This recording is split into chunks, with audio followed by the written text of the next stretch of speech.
Pô, tá ficando famoso esse seu podcast aí, hein, cara? Convidados ilustres. Quem? Quem é ilustre? Eu quero dinheiro.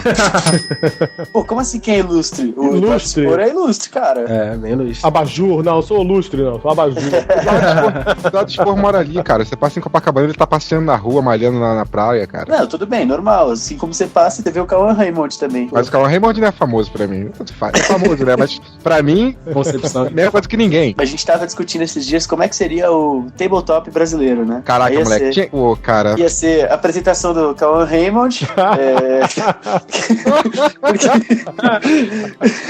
Porque se você parar pra pensar, cara, não tem um nerd no Brasil, tipo, não existe um Will Wheaton do Brasil, tá ligado? Não existe. Um cara que seja famoso, que a galera reconheça ele por causa de trabalhos que ele fez nos anos 80, 90. Publicamente na televisão. Exato. A mídia no Brasil reconhece se você tem bunda, entendeu? Exato. É, Se exato, você tem exato. bunda e se você é saradinho, né? Se tá pegando alguém, Exato. Ou se você participa de algum reality show também. Aí você imagina, vai sair aquelas fotos no G1, né? Cauã Raymond é visto jogando Eldritch Horror na praia de Copacabana. Perdeu. Pior que isso, Cauã Raymond é visto perdendo 2 pecinhas que caíram na areia em Copacabana. Caraca, cara. Que escroto. O objetivo é a conquista, né? Então. Se tiver conquista. isso, Estamos aqui reunidos junto com Gabriel Carapreso, da Galápagos Jogos. Alô. E aí, boa noite, bom dia, internet, pessoas do terror. Bem-vindo novamente, cara. Olha Prazer, aí. Gabriel. Nos conhecemos só online, né, cara? É verdade, cara.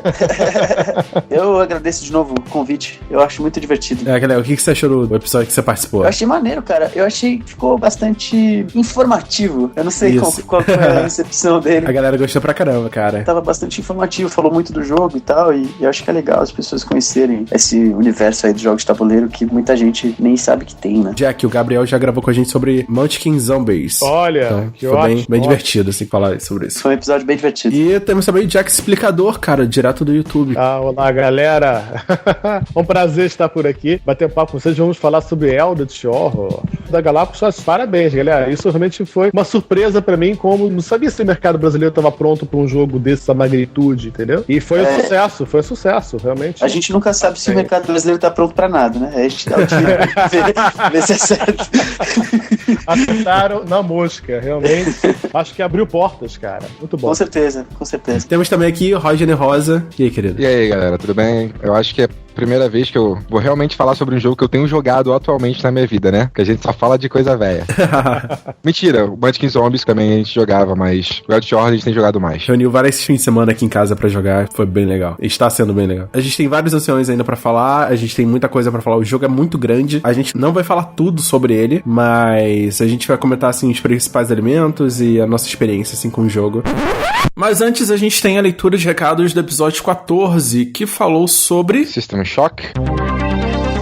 Exatamente, estou aqui com o Rodney Rosa. Você reparou, assim, um pouquinho de diferença na voz, né? Porque eu estava resfriado durante a gravação do Eldritch Horror. Deixa eu corrigir antes que pessoas taquem pedras em mim. É porque o programa inteiro a gente falou horror. E, na verdade, uma coisa é que quando eu tava nos Estados Unidos, o nego me corrigiu quanto a isso. É horror, um R, o H vira R durante a pronúncia. O episódio inteiro a gente falou horror, Eldritch Horror, e não é horror. As pessoas não entendem. Nós somos pessoas internacionais. Exatamente. Entendeu? Então a gente mistura inglês, português e espanhol na mesma palavra. Aí fica horror. Em vez de falar horror ou horror, a gente fala horror. Aí, lindo. A gente... Minha cara de vergonha tava numa mesa com, sei lá, 5 jovens de Nova Jersey lá falando sobre jogos. E eu falo Survivor Horror. E eu, man, Survivor Horror. Eu me senti tão estúpido. Mas tudo bem, aqui no Brasil a gente fala Survivor Horror. E essa porra mesmo, cara. Mas só avisando que eu sei que é horror, mas a gente falou horror. Beleza? Então agora a gente vai pra leitura de comentários do episódio 14. Caso você não queira ouvir os comentários e mensagens desse podcast, por favor, pule para...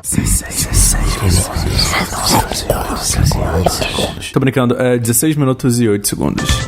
Comece, por favor, senhor Rodney Rosa. O primeiro comentário é do Fernando Lobo. Olá, Fernando de novo, como está? Fernando sempre marcando presença aqui nos comentários. Nossa, e curtindo e comprando blusa. Façam igual o Fernando. Comprem blusa e comentem, por favor. A blusa vai ser muito importante para nossas futuras aquisições, nossos futuros investimentos, né? E pra eu comprar um fone melhor pra mim. Porque, pelo amor de Deus, né? Boa noite, galera do Pod Terror. Não perdi tempo, já terminei de escutar o episódio 14. É sempre bom poder contar com as ótimas discussões que vocês proporcionam. Pena que sempre acaba com gostinho de quero mais. Já esperando pelo próximo episódio. Respondendo ao comentário do Ticon, sim, também gostei muito do episódio de Haunted House. Afinal, faz a gente querer parar de pensar o que é survival horror, de que tanto gostamos, sem contar que sou da época do Atari, e como bom jogador de survival horror, eu fugi dos Stalkers, não sou um deles, hehe, sei, tá bom.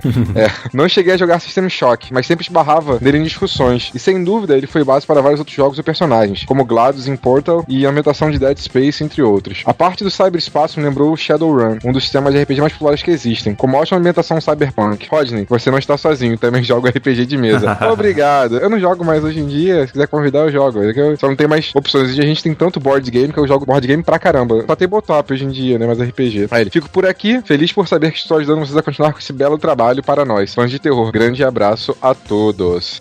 Tal como você, Fernando Lobo, eu não joguei System Shock. É engraçado, a gente tenta trazer uns jogos que ninguém realmente jogou e tal, mas pra contar um pouco da história, porque a gente quer falar sobre isso, já que nenhum outro podcast tá falando, né? Começa por aí, a gente tem um conteúdo único, uma opinião única sobre um assunto que pouca gente fala, mas também porque vários desses jogos antigos serviram de base pros jogos que a gente gosta, sabe? Os jogos que a gente ama e tal. Então, eu queria muito falar sobre System Shock 2, que é o jogo que a maioria das pessoas jogaram nessa série. Sim, é uma série, são 2 unidades, então é uma série, eu tinha essa dúvida. Você é burro, cara, que loucura. Mas eu precisava falar do primeiro, e eu acho que o primeiro merecia um episódio inteiro. Eu acho que você vai começar a ver mais episódios, assim, isolados, por exemplo, um jogo totalmente obscuro de uma série, como foi o Resident Evil Gaiden, e a gente fez episódio inteiro sobre um episódio menor, né, tipo assim, um título menor de uma série, mas é porque a gente quer começar a ligar as coisas, ligar um ponto e tal. Então, antes de falar de Dead Space, ou como você citou aí, Portal, a gente realmente precisava falar sobre System Shock, e isso abre espaço pra gente falar sobre novos jogos. Então,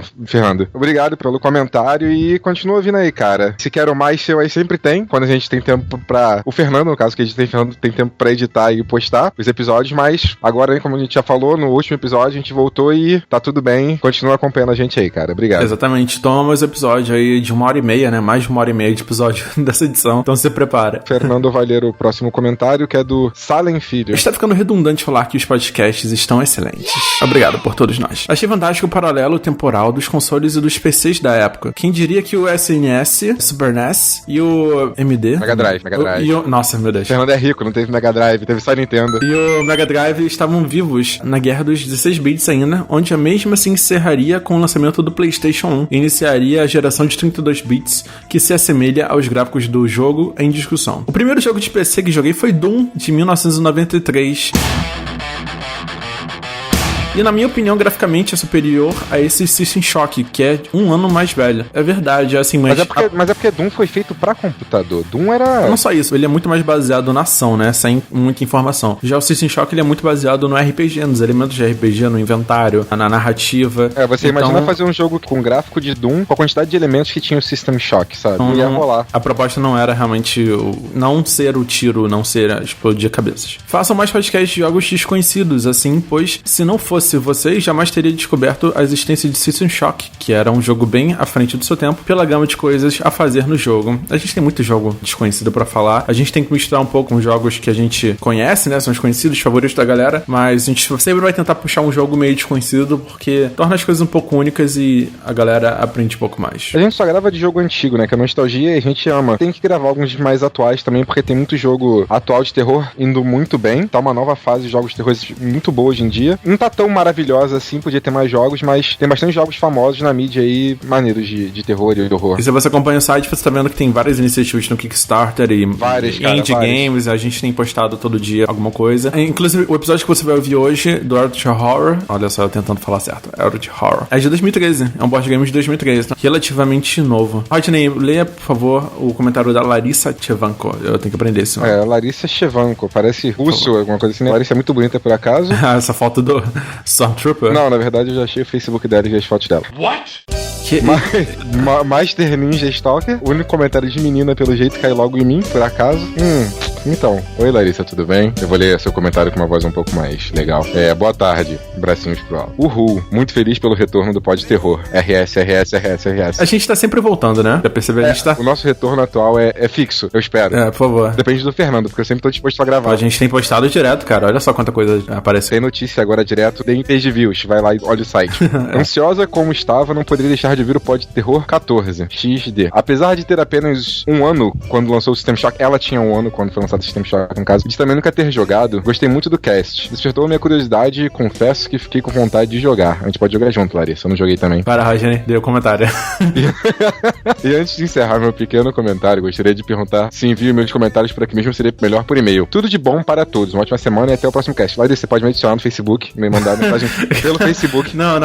Peraí. Vamos responder direito. Eu não quero ser processado, a gente tá no episódio 14 ainda. Processado? Que isso? Cara, eu só falei pra mim não me adicionar na nossa fã, cara. Cara, ok, tudo bem. Mas, Larissa, você envia os comentários no post do site, por favor. Você pode enviar pra gente por e-mail também, mas se você enviar no comentário, a gente vai abrir a discussão pra todo mundo no comentário, entendeu? Todo mundo que estiver lá na página, abrir, eles vão poder ler seu comentário e responder junto com a gente. Agora, se você enviar por e-mail, vai ser uma coisa privada. A gente não vai poder compartilhar isso com ninguém. Então fica no seu critério. Se você quiser fazer uma crítica, um elogio, alguma coisa mais pessoal, você envia um e-mail. Mas se você quiser, gerar uma discussão, que eu acho muito legal, assim, você interagir não só com a gente, mas também com os outros ouvintes, deixa um comentário. Eu acho até mais legal, mais prático. A gente somos a favor da discussão e compartilhamento de ideias. Então é mais legal no post que todo mundo vê e pode comentar junto e você conhecer alguém legal, tipo eu, ou manda mensagem pra gente, que não vai ser tão legal assim, mas, bom. Não envia nudes. Não, por favor. Sou totalmente contra isso. Continue, Rodney, com essa missão. Então, eu vou ler o comentário do Lucas de Souza Fecchio. Olha, ele até me corrigiu nos comentários. Se fala Fecchio, fiquei surpreso agora. Estou ouvindo o cast e fazendo trabalho quando o meu nome é citado do nada. Uau. Cara, a gente leu os comentários, então... Quem é Fecchio? Não entendi por que isso, né? É porque o sobrenome dele é Fecchio, C-H-I-O. Sim. Só que se lê Fecchio, acho que é italiano, né? Levou um susto porque a gente comentou. A gente é assim, cara, a gente interage com quem interage com a gente. Ok. Então, fica eternizado no episódio, por favor. Próxima cartinha é do Felipe Amaral. Fala, galera do Pod Terror. Obrigado pelo imenso apreço que demonstram por minha arte. Parabéns pelo... o rapaz que fez o desenho! Exatamente. Felipe, sensacional. Pode mandar mais. Parabéns, é verdade, a gente gostou, né? A gente vai destacar aqui. Parabéns pelo fabuloso episódio sobre System Shock. Este incrível jogo que influenciou o futuro dos FPS a seguir a linha de implementação da temática do RPG. Todos os episódios são muito empolgantes, mas estou ansioso pelo episódio sobre Silent Hill, minha franquia favorita, prometido pelo Fernando. Um grande abraço a todos. Pod Terror voltou. Então, Pod Terror voltou. Um grande abraço de volta pra você, Felipe. Obrigado pelo desenho. Sério, pra mim, Rodney, Silent Hill foi o nosso melhor episódio. É porque eu falei tanta merda, mas tanta merda. Não, peraí. Silent Hill, a gente nem lançou esse episódio ainda, cara. Você já quer dar spoiler pra galera? Não, eu falei que é o meu episódio preferido porque eu falei muita merda. Entendi. Então, olha só. O episódio de Silent Hill está vindo. Eu prefiro deixar por aqui. Morreu o assunto de Silent Hill. Eu quero guardar a surpresa pra galera que realmente foi um episódio muito foda. Só fica ansioso. Mas vamos lá. Já ficou. No caso, ele influenciou, eu acho, como eu falei, eu não joguei, eu só vi sobre o jogo. Eu acho que ele influenciou bastante uma das minhas franquias preferidas, que é Fallout. Eu só lembrava do Pip-Boy, que é a maquininha que você usa, né? O Pip-Boy. Então, a gente não vai falar de Fallout aqui, porque não é terror em si, mas franquias preferidas de jogo. Fallout é terror sim, cara, mas eu tenho que pesquisar um pouco mais sobre. É mais FPS e aventura, mundo aberto, né? Então, ele influenciou muita coisa assim, cara. Obrigado por achar que todos os episódios são empolgantes e fica na espera aí pelo Silent Hill que ele tá vindo. Eu queria adicionar uma coisa. Todo mundo que envia arte, cara, a gente vai dar uma destacada e tal, mas a gente queria ver mais artes. A gente sabe que muita gente escuta e tal, mas se você sabe ilustrar, se você sabe fazer alguma animação, sei lá, qualquer montagem que você fizer ou desenho, manda pra gente. A gente quer ver mais de vocês, sabe? Só não manda nudes. Não, nudes não. A gente quer ver mais a interação do público e a gente quer saber se vocês estão gostando dos episódios, né? Então uma forma da gente saber disso é quando tem uma arte como a do Felipe Amaral que foi destacada na postagem e agradeço demais pela sua participação. Eu vou ler agora o comentário do Almighty, o último comentário da gente. Eu tenho o System Shock 2, comprei há 2 anos no goodoldgames.com, GOG.com. Ele é muito bom esse site, visitem, para jogos mais antigos. Tem jogo de graça lá também pra baixar. Tem, sim. Na verdade, eu compro jogos nele pra baixar na Steam, né? Ele vende a chave da Steam, então isso vale muito a pena. Ele tem aqueles jogos freeware, né, que são mais velhos, que eu jogava muito RTS, e ele tem lá alguns de graça, cara, eu acho muito maneiro. Já configurados no DOSBox, né? Você só baixa e roda, é incrível. É muito bom, realmente muito bom. Joguei um pouco e parei. Gostei das ideias do jogo, mas as limitações técnicas dele me afastaram. Vou tentar dar uma nova chance e usar os mods para melhorar gráficos e tudo que for possível, pois fiquei muito interessado. Cara, usa os mods, tem um instalador lá, sei lá, você baixa, zipa e joga, cara, com mods de gráfico e de som também, então você consegue jogar o jogo de forma bem tranquila, até no Windows 7 e tal. Eu recomendo mais o System Shock 2 mesmo, também tem mods para melhorar os gráficos, então dá uma pesquisada um pouco mais, dá uma olhada nessa série, que era bem interessante. Se você quiser ter sua mensagem lida aqui nos episódios, enquanto a gente consegue dar conta, né, porque não são tantos comentários por enquanto, mas enquanto tiver um número razoável de comentários, a gente consegue falar aqui na leitura de recados. Espero que com o tempo venham muitas mais, por favor. Vocês que ouvem um programa, a gente sabe que são mais que 6 pessoas que ouvem. Comentem, só comentem que, poxa, galera, o episódio tá bom, o episódio tá ruim, comentem qualquer coisa nos comentários. Exatamente. Pelo menos dá um feedback pra gente, saber o que vocês gostam e o que vocês não gostam. Comentem nos comentários o que vocês querem ouvir, sobre quais jogos vocês querem ouvir, porque isso também ajuda a gente a ter uma linha melhor. A gente tem uma lista de episódios que a gente já gravou, vai gravar, tudo certinho, e a gente sobe uns na lista ou desce, dependendo do que vocês falarem pra gente também. Então é uma boa forma de comunicação e de agradar vocês também, fazer uma coisa que a gente gosta, mas agradando vocês. E a gente teve uma votação, né, da galera escolheu o episódio que ia ser, o próximo episódio ia ser lá no Facebook. Cara, funcionou total e a gente vai gravar um episódio sobre Fatal Frame em breve. Logo a gente vai gravar um episódio inteiro sobre Fatal Frame. Inclusive, eu já peguei ele na PSN, eu tenho ele na PSN agora. Ele qual o jogo vai ser? Eu não vou dizer, mas vocês fiquem ligados, que a gente vai gravar assim logo. E agora fique com o episódio 15 do Pod Terror sobre Eldritch Horror, que é um board game cooperativo inspirado em Lovecraft, que foi lançado em 2013 pela Fantasy Flight, e depois Galápagos Jogos trouxe ele pra cá pro Brasil, localizado, bonitinho, todo o seu glamour. Então fica aí, fica ligado. Larissa, me adiciona, Larissa, beijo, tchau. Filha da mãe. Here's a lockpick. It might be handy if you, the master of unlocking, take it with you. The car's parked in the city square. The top floor. It's just a hunch, but I don't think he's after me, because he is after you. Even when I change the bandages, the blood and pus just start oozing. Why don't I press it? Harrigan percorreu o mapa na parede do quarto de hotel com sua mão enfaixada. Dezenas de documentos e recordes oriundos de várias partes do mundo se encontravam afixados aos lugares correspondentes, interligados por um emaranhado de fios coloridos. Ele seguia um fio vermelho que ia do testemunho transcrito de um demente em Arkham até uma cópia em grafite de alguns pictogramas encontrados na Amazônia. Partindo daí, ele traçou uma linha azul até uma página arrancada do diário do astrônomo assassinado em Sydney. Mas a resposta continuava fora do seu alcance. Algo estava distraindo, mas o que? O vendedor na estação ferroviária tinha uma tatuagem nas costas da mão. Talvez fosse isso. Harrigan tinha certeza de já ter visto aquele símbolo. Mas talvez não fosse nada. Talvez fosse apenas paranoia. Ainda assim, ele desenharia a tatuagem para mostrar a Diana. Ela saberia. Algo na rua subitamente aguça sua audição. Na verdade, foi apenas a menção de um som. Algo que seria um som, talvez um grito, mas que foi interrompido. Ele se afasta do mapa e se certifica de que a porta está trancada.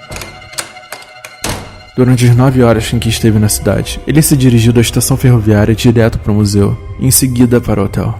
Quem poderia tê-lo encontrado tão rapidamente? Seria o curador? Aquele velho estivera tão entusiasmado, apontando sorridentes figuras minúsculas entalhadas em pedaços de cerâmica. Ele havia falado demoradamente sobre uma crença primitiva de que um antigo mal entraria nesse mundo através de portais mágicos. Será que aquela velha traça mandou alguém seguir Harrigan? Algo pesado caiu no chão do corredor, e forças arcanas começam a sacudir a porta violentamente. Harrigan suspirou. Não havia tempo para fazer as malas. Ele poderia pegar apenas o que fosse essencial. Pegou sua arma, conferiu o carregador, confirmou que havia uma bala no cano e destravou o pino de segurança. A madeira envernizada da porta começou a se partir, e uma das dobradiças se despedaçou. Harrigan sabia que não poderia deixar nenhuma pista. Com o movimento ensaiado, abriu o isqueiro e passou a chama na porção inferior do mapa. O fogo se espalhou rapidamente pelos fios, devorando os documentos. Se for a camareira, pensou Harrigan, vai ser difícil de explicar. A porta explodiu para dentro do quarto com estrondo e a criatura transpôs a soleira. Não era a camareira. A visão da criatura lançou um choque congelante através da espinha de Harrigan, mas ele não podia ficar parado. Não se quisesse chegar a Londres até o final da semana. Harrigan fechou os olhos e correu para a janela aberta. O quarto foi tomado por disparos, fogo e loucura. quem é, o que é essa empresa maravilhosa que não para de trazer jogos incríveis pra gente, a Fantasy Flight Games, cara. Olha, existe uma coisa mítica em volta da Fantasy Flight, eu não sei, parece que eles não se comunicam muito com o público em geral, né, em fóruns e tal, mas eles estão sempre com muitos segredos, muitos jogos, a impressão que passa é essa. Tanto que tem uma CosmicCon, que é um encontro, uma feira só de Cosmic Encounters, que a Fantasy Flight faz nas próprias sede da empresa, né? Essa feira tá ficando cada vez mais notada porque as pessoas querem ver como que é lá dentro, né, cara? Eu acho que nem é pelo jogo em si, elas querem poder visitar, né? Sim, ver sim. aonde que tudo acontece, né? Onde que essa fábrica, né, de sonhos, né, funciona. Pode-se dizer hoje que ela, pelo menos norte-americana, a maior empresa de jogos de tabuleiro e de tabletop games, né, de jogos de mesa que existe, pelo menos que está sediada nos Estados Unidos. Eu acredito, inclusive, que eles são responsáveis quase por todos os títulos que levam o termo Ameritrash, assim, que é um termo usado bastante no universo dos jogos de tabuleiro para falar de jogos que são muito adequados às temáticas. São as temáticas que levam esse jogo, movem o jogo, né? O jogo é feito através dessa temática. O cara pensa numa temática específica, digamos, mágica, medieval, e aí o jogo vai ser todo levado em torno dessa temática. E aí, nos últimos 15 anos, eu posso dizer, há mais tempo, na verdade, mas nos últimos 15 anos eles se voltaram muito para franquias muito famosas dentro do universo nerd. Atualmente a Fantasy Flight tem os jogos do Guerra dos Tronos, tem alguns jogos do Senhor dos Anéis, quase todos, e agora estão muito focados nos jogos dentro do universo de Star Wars. Além disso, de trazer esses títulos de grandes franquias, eles continuam lançando coisas inacreditáveis de propriedade intelectual própria, né? Alguns RPGs que eles estão lançando que são fantásticos. Então, quando você entra em contato e começa a ver a Fantasy Flight e os títulos que eles têm publicados, eles têm um catálogo de jogos que é gigantesco, você vê que é o paraíso, realmente uma fábrica de sonhos, como o Jack falou, o paraíso nerd, cara. Tudo que você pode imaginar de jogo de mesa tá acontecendo lá dentro, assim, e eles conseguem acertar em cada título. Toda vez que eles lançam um anúncio novo, né, de algum jogo novo, a galera fica alucinada, e geralmente são jogos muito bons. Eles têm uma equipe muito boa, né, de desenvolvimento, de teste. A impressão que a gente tem é que eles passam anos trabalhando aquilo antes de soltar alguma informação, né? Exatamente. Eles são tipo a Apple, né? Você não sabe que precisava, mas eles sabem que você precisa daquele jogo. Eles sabem que é você. A gente tá vivendo de boa ali, sem nada. Só com os que a gente já tem, eles vão lançar um novo, a gente precisa agora desse jogo novo. É bem legal porque a Fantasy Flight, ela fica no centro-oeste norte-americano, em Minneapolis, né? Que fica dentro de Minnesota. E lá é muito frio o ano todo. No inverno e outono neva muito. E é uma coisa que a gente começa a notar que bons jogos saem desses lugares que a galera tem que ficar em casa mesmo, né? Porque às vezes neva tanto que torna-se mais difíceis as atividades externas, né? Por isso então, que o Rio tem menos gamer do que São Paulo, né, cara? Exato. Ah, é verdade. Nós temos a praia. Exatamente. E por isso que o Brasil tem menos gamer do que o resto do mundo, porque, pô, a gente vive num país tropical, etc. Então, quando você começa a entender a geografia da coisa, você começa a falar, sei por que eles fazem tantos jogos, porque realmente a Fantasy Flight é um prédio gigantesco que fica lá em Minneapolis, e eles acabaram de abrir, foi no ano passado, um convention center, um centro de eventos, que, cara, é uma loja mágica, assim, você entra lá e tem mesas enormes de jogos, e todos os jogos que você pode imaginar estão lá à venda, e você pode chegar e jogar, e tem um centro de jogos organizados muito interessante e tal. Então, é uma empresa que realmente consegue fazer coisas e transformar coisas, traduzir universos para o mundo do tabuleiro que poucas empresas conseguem, assim, da forma que eles trazem, com essas temáticas interessantíssimas e dessa maneira tão bem adequada ao tema, assim. Isso é muito bacana da equipe deles. E realmente, não tem só uma equipe de desenvolvimento, tem algumas trabalhando paralelamente em lançamentos mútuos, né? Então, toda semana você pode ver, tem novas expansões de jogos saindo, tem equipes trabalhando nessas expansões, em novos jogos. Então, é uma empresa que está sempre em movimento, né? Tem sempre novos lançamentos e coisas muito interessantes acontecendo por lá. Isso mostra como o mercado, na verdade, está crescendo, né? Como o mercado está evoluindo e está querendo consumir cada vez mais, né? Porque se você começar, por exemplo, não sei quando vocês começaram a jogar, mas eu comecei a jogar há um tempinho, e era muito difícil você conseguir alguns títulos. Era muito esporádico, se lançava um jogo hoje, né? E de repente, daqui a 1 ano, 2 anos, se tinha uma continuidade daquilo. Hoje não, hoje tem um pique, né? Tem uma demanda do público, né? O mercado está consumindo muito mais rápido. E os jogos estão ficando mais complexos, os jogos estão ficando, como você falou, né? Mais temáticos, mas isso também aumenta o valor do produto final, porque tem uma franquia por trás e tal, vocês estão ficando mais caros, e assim mesmo eles estão ficando cada vez mais bens de consumo. Ou seja, a Fantasy Flight, do meu ponto de vista, ela é uma das empresas que alavancou o mercado, quer dizer, que está apostando nos Estados Unidos, como a Asmodee tá na França, né? E em levantar o mercado de board games. Eu tô tentando fazer um paralelo com a Galápagos no Brasil, tá? Eu acredito que essa, sinceramente,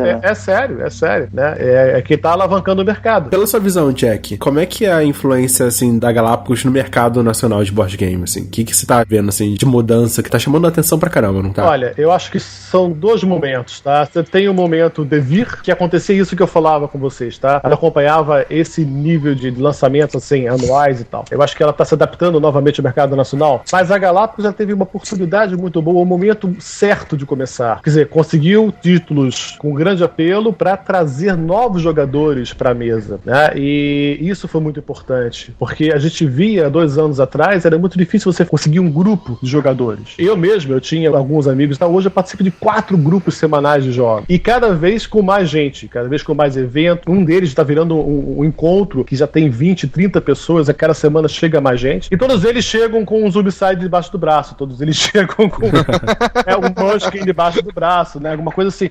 Porque é isso, tá? São gateways, são jogos muito importantes no momento certo, quer dizer, eles acertaram em sentir qual era o público, em que estágio de aceitação o público estava no Brasil. E eu acho que agora o trabalho é esse, é evoluir isso, né? Para jogos, de repente, mais estratégicos, Eurogames, que eu já vi que tem alguns euros lá que estão trazendo. Tem alguma coisa vindo aí. Eu acho que é essa evolução, porque o público vai pedir, tá? O cara que começou a jogar Munchkin, ele quer outra coisa, ele quer o próximo degrau, né? E vocês estão de olho nisso. Parabéns.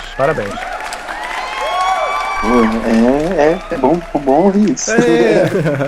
Muito bom, então eu gosto de ouvir também. Eu fico muito animado, assim, com os próximos lançamentos, com todo o trabalho. O fluxo de lançamentos está incrível, assim, pra todo o trabalho que tá sendo feito. A gente ainda tem um pouco de reclamação nas traduções, é uma coisa que melhorou bastante ao longo do tempo e tal. Assim, do jeito que tava e do jeito que tá agora, é uma evolução, assim, inacreditável, assim. Pouca gente espera. A tradução, às vezes, não é só tradução às vezes é interpretação. Sim, total. Eu, por exemplo, tenho uma que me irritou muito no El, que vocês chamaram de ancião, né? Os Old Ones. Os Old Ones viraram anciãos, né? O ancião não me dá tanto medo, assim. Parece meu avô bonzinho, sabe? O ancião não é, assim, o eterno, o adormecido, né? Não é uma coisa mais... Tem uma coisa... A gente realmente sabe que tem algumas falhas que acontecem aí no meio do caminho. Sim, os processos pra traduzir, e não só pra traduzir, mas pra toda a produção de um jogo de tabuleiro no Brasil, e principalmente quando se trata de um jogo de tabuleiro que vem de fora, ele é complicado, assim. A gente tem muitas discussões internas sobre algumas traduções. Essas, por exemplo, quando a gente fala de jogos que têm propriedade intelectual baseada em alguma coisa, então o próprio Eldritch Horror, né, que é baseado na obra do Lovecraft, e aí depois falando de Senhor dos Anéis, Guerra dos Tronos, etc., a gente tenta manter uma coerência com as traduções que já foram realizadas. Isso, dos livros. Dos livros, exatamente. Quando a gente fala do Eldritch Horror, existiram muitas empresas que publicaram Lovecraft no Brasil, muitas editoras. Sim. A partir de determinado momento a obra dele virou domínio público, então estava ali para ser traduzida e publicada, e a gente nunca teve uma editora que se interessou em pegar o Lovecraft e traduzir de forma canônica para o Brasil, como a gente está acostumado a ver hoje com muitas coisas, né? Então, no fim das contas, o que acaba acontecendo é que para alguns termos que são utilizados frequentemente nessas obras, a gente precisa acabar optando por uma tradução específica, né? Sim, no caso traduzindo um jogo, né, na verdade, né? Ele é diferente, né? E aí, nesse caso dos anciões, né, foi uma dificuldade aí. Esse termo era um termo que tinha sido traduzido de algumas formas diferentes, e a gente optou, porque tem quando você vê a obra do Lovecraft em inglês, ele não usa somente a palavra Old Ones. São vários. Não, ele usa, tem Old Ones, tem o Great Old Ones, que é outro tipo de panteão. Elder Ones, exatamente. A gente usou os anciões em coerência com a tradução da Edra, que é a última tradução que foi feita da obra do Lovecraft e publicada no Brasil. Mas realmente é uma das coisas que fica a critério da equipe de tradução, né? Nesse caso, essa palavra específica era um termo que era bastante difícil de trazer para o português. Aliás, Eldritch Horror, vou falar para vocês que não é um jogo fácil de traduzir. Ele é extremamente literário, cara. Exatamente. E é muito da graça dele, né? Você lê todos os textos e se identificar com as histórias. Pra quem já leu as histórias, né? É muito legal você pescar todas essas referências e tudo mais. A graça é você traduzir ele pro carioquês. A gente... É verdade, eu vi isso daí. A gente fez isso. Eu fiz aquele vídeo, cara, tentando fazer uma tradução nossa, terrível. Eu fiquei tão irritado com aquilo que assim que a Galápagos lançou o jogo, eu corri pra pegar o em português. Hoje eu tô com os dois aqui na minha frente. Ah, que legal. Em inglês e tem em português. Porque a galera que joga, né, quando você chama os amigos pra jogar, foi isso que você falou, é muito importante você ter o acesso à narrativa literária do jogo. Porque é isso que cria o clima, cara. É isso que cria a história, cria o enredo. Senão fica só a mecânica. E a mecânica é uma mecânica simples. Mas a gente tá falando do Eldritch Horror e tal, mas não foi o primeiro jogo baseado em Lovecraft lançado pela Fantasy Flight. Na verdade, é baseado numa série, né? O pessoal fala que o Eldritch Horror foi uma evolução natural, uma simplificação e evolução natural do Arkham Horror. Vocês conhecem os outros jogos? Eu tô fazendo uma pergunta idiota, mas é só pra vocês poderem responderem. Como é que é os outros jogos da série Arkham, da Fantasy? Eu joguei o Arkham Horror, mas eu jogava em inglês, né? Uhum. Eu jogava com um amigo que você conhece, o Routier. Ele tinha lá, de vez em quando eu ia pra casa dele lá jogar. Mas eu acho que eu joguei 2 ou 3 partidas só, cara, se eu não me engano. Esse então... é o problema do Arkham. Por exemplo, você falando, eu joguei? Sim, eu tenho. Jogava? Não é um jogo que via mesa. Porque pela complexidade, pelo tempo que demorava uma partida, o setup, né, extremamente, né, trabalhoso e tal. Eu acho que essa evolução do Eldritch foi justamente para tentar se enquadrar, quer dizer, se reenquadrar numa nova demanda do público, né, que, como eu falei, como o mercado tá crescendo, novos jogadores estão surgindo, entendeu? E o Arkham, de repente, ele ficou num nível inacessível às vezes. Você tem também outros jogos, né, da mesma temática, com outros formatos como Elder Sign, Mansions of Madness. Isso. E tem toda a série, né, de card game também, lançada pela Fantasy. São 5 jogos hoje que estão dentro do universo Lovecraftiano, que começou com Arkham Horror, e aí eu não me lembro se foi lançado o Mansions of Madness ou o Elder Sign depois dele, o Call of Cthulhu Card Game, que foi lançado também, esse já tem bastante tempo, se não me engano, é de 2006. Todos eles, uma das coisas que é bastante interessante, o universo do Lovecraft, ele criou esse universo quando ele escrevia, ele publicava em revistas diferentes os contos dele, essa coisa toda que ele foi criando, que depois foi canonizada, não foi ele que se juntou tudo no mesmo universo, ela abria espaço para outros autores trabalharem com esse universo, com esse panteão de divindades ou criaturas ancestrais. Eles permeavam a obra de vários autores. Então, hoje, o que a gente tem de Lovecraft escrito dentro da literatura é muito grande. O que a Fantasy Flight fez? Quando ela pega o Arkham Horror e suas inúmeras expansões aí, eles pegaram o universo Lovecraft, os contos Lovecraft, e a cada expansão nova que saía, eles baseavam em um outro conto, ou o conto de um outro autor que tinha esse mesmo universo. Isso foi feito com todos os jogos da Fantasy Flight dentro desse universo. Então, por exemplo, o Call of Cthulhu, o card game, como mecânica, ele não é tão interessante assim, mas se você se interessa pelo universo, quando você vê as cartas e os textos que estão dentro das cartas e a pesquisa que eles fizeram para trabalhar esse universo, ela é muito, muito rica, e isso é uma coisa muito legal desse universo todo, assim. Só que realmente existia um grande problema, no caso do Arkham Horror, que foi o primeiro e é um dos jogos mais famosos, eu joguei algumas vezes, e eu tenho amigos que o jogo favorito da vida deles, assim, se for pra uma ilha deserta, eles levariam o Arkham Horror. Só que ele tem um grande problema, inclusive o Eldritch também tem o mesmo problema, que é uma grande dependência do idioma. Então, se você tem um amigo, ou você mesmo, não tem um domínio do inglês tão grande, a sua experiência ela é diminuída, porque... comprometida, praticamente. Exatamente. A literatura do Lovecraft, ela chega a ser um pouco rebuscada, muitas vezes. Sim. Então, e como todas as cartas, e todos os eventos, e todas as coisas que estão ali naqueles jogos são baseadas nisso, o texto ele é muito complexo para uma pessoa que não entende o idioma. Então, às vezes, acaba ficando cansativo, assim. Você pensa num jogo que tem um setup muito grande, que tempo médio de jogo é entre 4 e 5 horas, e você ainda tem essa dificuldade da barreira do idioma, isso acabou fazendo que o Arkham Horror não visse tanta mesa no Brasil, como o Elder Sign, por exemplo, que é um jogo que é um pouco mais simples, tem uma mecânica bem mais simples do que os outros da coleção. Só pra exemplificar, quando a gente faz um encontro, né, a pessoa retira uma carta e lê um lore, né, lê uma missão, um acontecimento onde ela precisa fazer um teste. Isso tudo são como se fossem trechos de histórias baseadas nesse conto do Lovecraft ou nesse mundo do Lovecraft. Então, pra pessoa que lê isso em inglês, é muito ruim você, tipo, ter a entonação, passar a mensagem clara pra outra pessoa que tá enfrentando esse desafio. E a gente faz desse jeito, né, tipo, uma pessoa vai ter um encontro, então outra pessoa lê pra você não saber o resultado logo de cara. Então fica bem interessante como é que é contado toda a história. Fica legal. O O objetivo do jogo, basicamente, é você encontrar... deixa eu pensar. Não morrer! Não morrer! O objetivo principal é não morrer.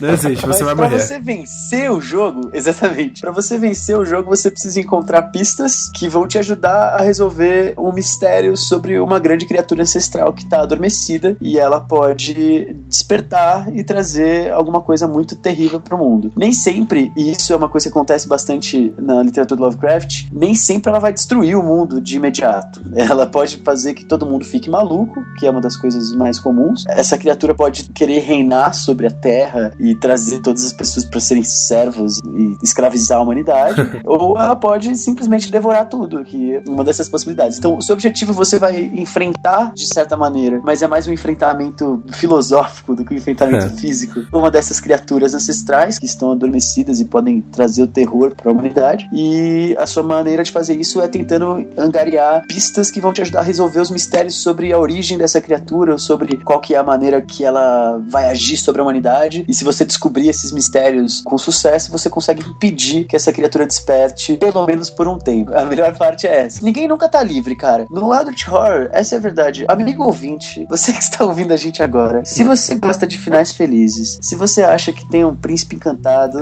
e que as pessoas conseguem viver e ser felizes, Adult Horror não é o jogo pra você. Exatamente. Nada de bom vai acontecer enquanto você joga Eldritch Horror. Vai acontecer o desespero, o horror, você tem medo durante o jogo enquanto ele acontece. Você realmente sai com dano da sua sanidade. Exatamente. Você termina a partida insano. Essa é uma das coisas, porque é horrível, tudo que acontece é horrível. Basicamente você tá ali no começo do século XX presenciando coisas terríveis, inimagináveis, indescritíveis e tentando sobreviver a isso daí. O que eu acho muito bacana no Eldritch é o seguinte, é que você começa a sua partida, você tem uma vaga noção do que né, está por vir. Você fez o setup, você sabe lá que tem, né, o ser eterno lá que vai aparecer, né, em X turnos talvez. No jogo básico a gente tem que falar que são 4 anciões pra começar, né? Você escolhe um deles pra enfrentar e esse vai ser o seu ancião durante todo o jogo. Mas não é isso que conta a história. O bacana é que a história é contada à medida que você vai explorando o mapa. Então, em cada jogo você vai descobrir novos rumores, você vai ter que enfrentar novos monstros, novos desafios, e no final da partida você narrou, você permeou por vários contos, você passou por várias eras diferentes, né, do Lovecraft, e você conseguiu amarrar tudo isso. Isso que eu achei fantástico. O jogo ele consegue amarrar vários contos do Lovecraft. Exato. Né? E você experimenta isso sem saber. Você não começa o jogo sabendo o que você vai enfrentar. Exatamente. Você começa a enfrentar isso de uma forma aleatória, mas que, mesmo sendo aleatória, ela se encaixa. Genial. Quando você escolhe seu ancião pra jogar durante o jogo, ele vem acompanhado de diversas cartas que tornam a experiência bem única dele, né? Ele acompanha toda a mecânica de pistas, de encontros, de desafio e os mistérios que você vai ter que enfrentar. Então ele tem toda a mecânica, cada ancião tem uma mecânica própria dele. Uma estratégia, tem uma né? estratégia que dá uma renovada no jogo quando você tenta jogar de novo, né? E isso é uma das coisas mais interessantes de trazer a experiência daquele conto específico. Cada um desses anciões ele é retirado de um dos contos do Lovecraft, e quando você lê o conto, se você já jogou o jogo, ou o contrário, se você joga e já leu o conto, você percebe que aquele ancião e as cartas que acompanham ele e a maneira como os cultistas se comportam principalmente, que é uma das criaturas, um dos monstros do jogo que ele tá fazendo um culto para esse ancião, ele tem tudo a ver com o que acontece dentro do universo daquele conto. Então, uma das coisas que acontece no ancião, o Cthulhu, que é o mais famoso, né? Um dos rumores é que as pessoas estão começando a ter sonhos com ele, né? E isso é o que move todo o conto do chamado de Cthulhu, é justamente artistas e pessoas que têm mais sensibilidade através do mundo todo estão começando a ter sonhos com essa criatura, e isso significa que ela vai despertar. É assim que o protagonista do conto começa a investigar esse mistério, é a partir disso que você também vai investigar o seu mistério. Você tem que encontrar esses rumores, essas pistas, através do tabuleiro, encontrando basicamente essas pessoas que estão sonhando, né? Isso está referenciado no texto das cartas. Isso é muito legal, porque isso dá a temática, tá dentro também do ancião que você escolhe, e são 4 experiências totalmente diferentes dentro do mesmo jogo. Exatamente. E o Cthulhu, lembrar que ele é sempre ligado ao mar, mar, né? Ele vem do mar. Então você tem essa interação espacial também quando você tá explorando o mar e você não tem um marinheiro na sua equipe, e aí você acaba sentindo falta mesmo. Isso também tá relacionado aos personagens que você escolhe durante o jogo, né? Porque dependendo do oceano que você vai enfrentar, os mistérios que ele busca envolvem feitiços, outros envolvem artefatos, outros envolvem condições especiais, outros é totalmente voltado a pistas, e cada personagem do jogo tem uma proeficiência, uma afinidade melhor com certos aspectos do jogo. Um é muito bom em conseguir pistas, outro que é muito bom em lutar com monstros, outro que é muito bom em negociar quando tenta adquirir recursos. Então, outra dinâmica do jogo é saber balancear quem é que faz parte da sua equipe, né? E quanto mais personagens você utilizar, o jogo escala com isso, né? Existe uma ficha de referência, onde quantos mais personagens você utilizar, mais monstros aparecem, mais portais aparecem, mais pistas aparecem. Então, o jogo também é dinâmico nesse sentido. Mas os personagens são muito únicos. Isso que eu achei sensacional. Acho que a sinergia, justamente, de você conseguir a equipe certa, ela ainda é muito vaga. Porque você pode tentar fazer uma equipe certa, mas como eu falei anteriormente, você não sabe quais rumores, você não sabe quais os desafios que você vai ter pela frente. Você pode tentar otimizar ao máximo, ter alguém que corra muito bem para,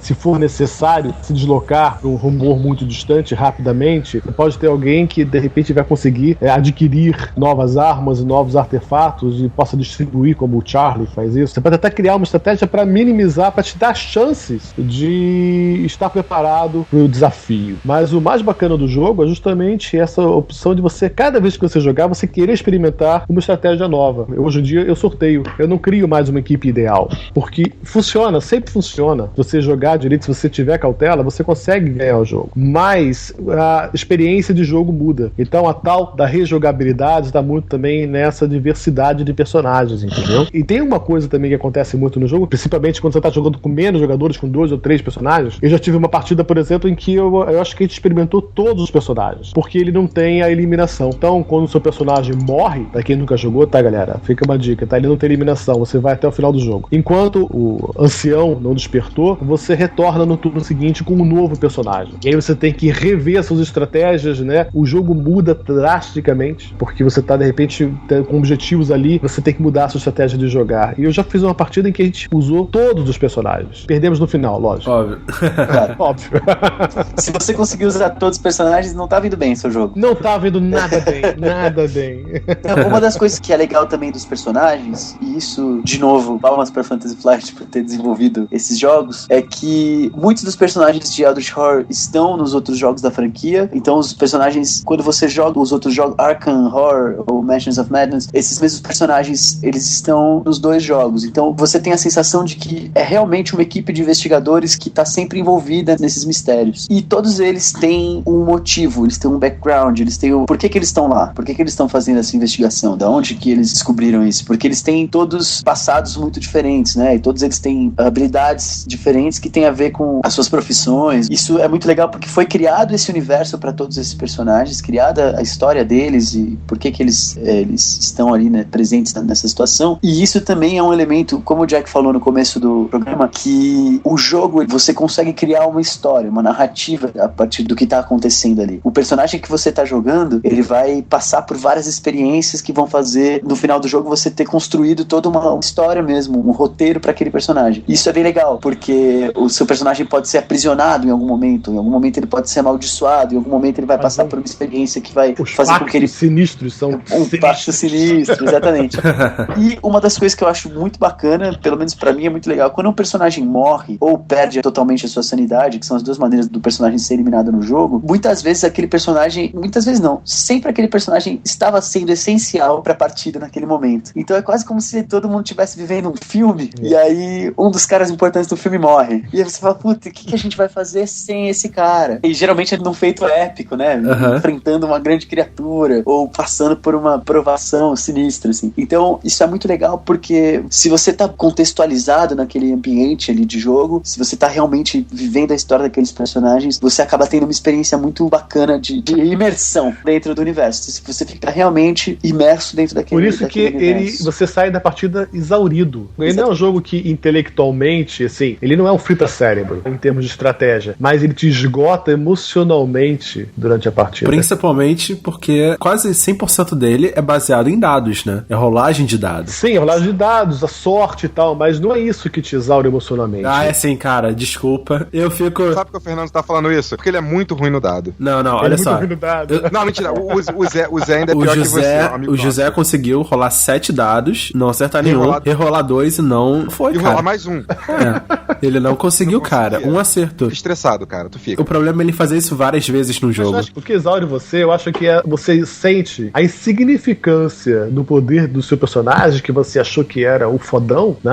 Ó, cara, o meu tem isso, tem aquilo, tá? Você vê como ele é insignificante pra enfrentar o desafio do jogo. Sim, é verdade. Exatamente. Isso eu que acho te deixa exaurido, essa fragilidade. Eu acho também que os dados têm a ver com isso, mas eu acho que a escolha da mecânica de você ter que usar os dados pra resolver testes, eu geralmente não sou um jogador que gosto de jogos que dependem dos dados. Assim como o Nando, eu tenho problemas sérios e não sei jogar dado. Eu não sei o que acontece, os deuses dos dados não sorriem pra mim. Então, geralmente, eu gosto de jogos que não dependem da mecânica de dados pro jogo funcionar. E a Fantasy Flight sabe fazer esses jogos. A gente tem vários exemplos de jogos que ou eles pegam o dado e criam uma nova mecânica para esses dados e criam dados customizados para aquele jogo, ou jogos que não dependem de dados em nada do jogo. Guerra dos Tronos, o jogo de tabuleiro, ele é um exemplo disso. Então, por que a Fantasy Flight escolhe, no momento que ela tá criando um jogo baseado em Lovecraft, por que eles escolhem os dados? Porque você tem que sentir o desespero. E não existe uma mecânica que faça você sentir mais desespero do que a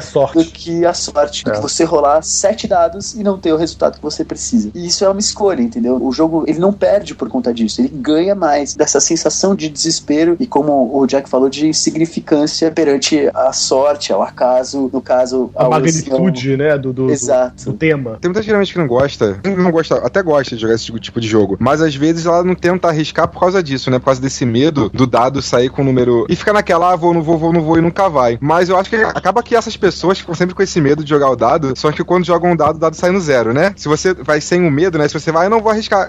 Não é só um jogo, né? Pelo menos na minha cabeça eu fico pensando sempre assim. É um jogo, eu vou arriscar, sabe? Se eu não conseguir, mas eu tenho que arriscar. Geralmente o pessoal, não, eu não vou tentar. Eu não vou conseguir rolar esse dado. Não vou conseguir. Vai te dando mais apreensão ainda, né? Se você jogasse de uma vez e tirasse logo errado, te dá uma pressão que você fica com medo de jogar o dado e tirar o 0. Mas uma das coisas da imersão do jogo é você pensar que a salvação da humanidade tá nas suas mãos ali naquele momento. Pelo menos a salvação da mesa. E acontece muitas vezes. Porque da mesa.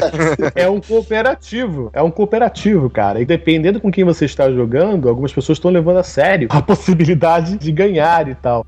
Então a sua frustração, às vezes, não é de você ter errado, é do seu amigo bufando na sua orelha, né? Cara, você errou! E agora? A gente virou comida de peixe, né? Mas isso é direta.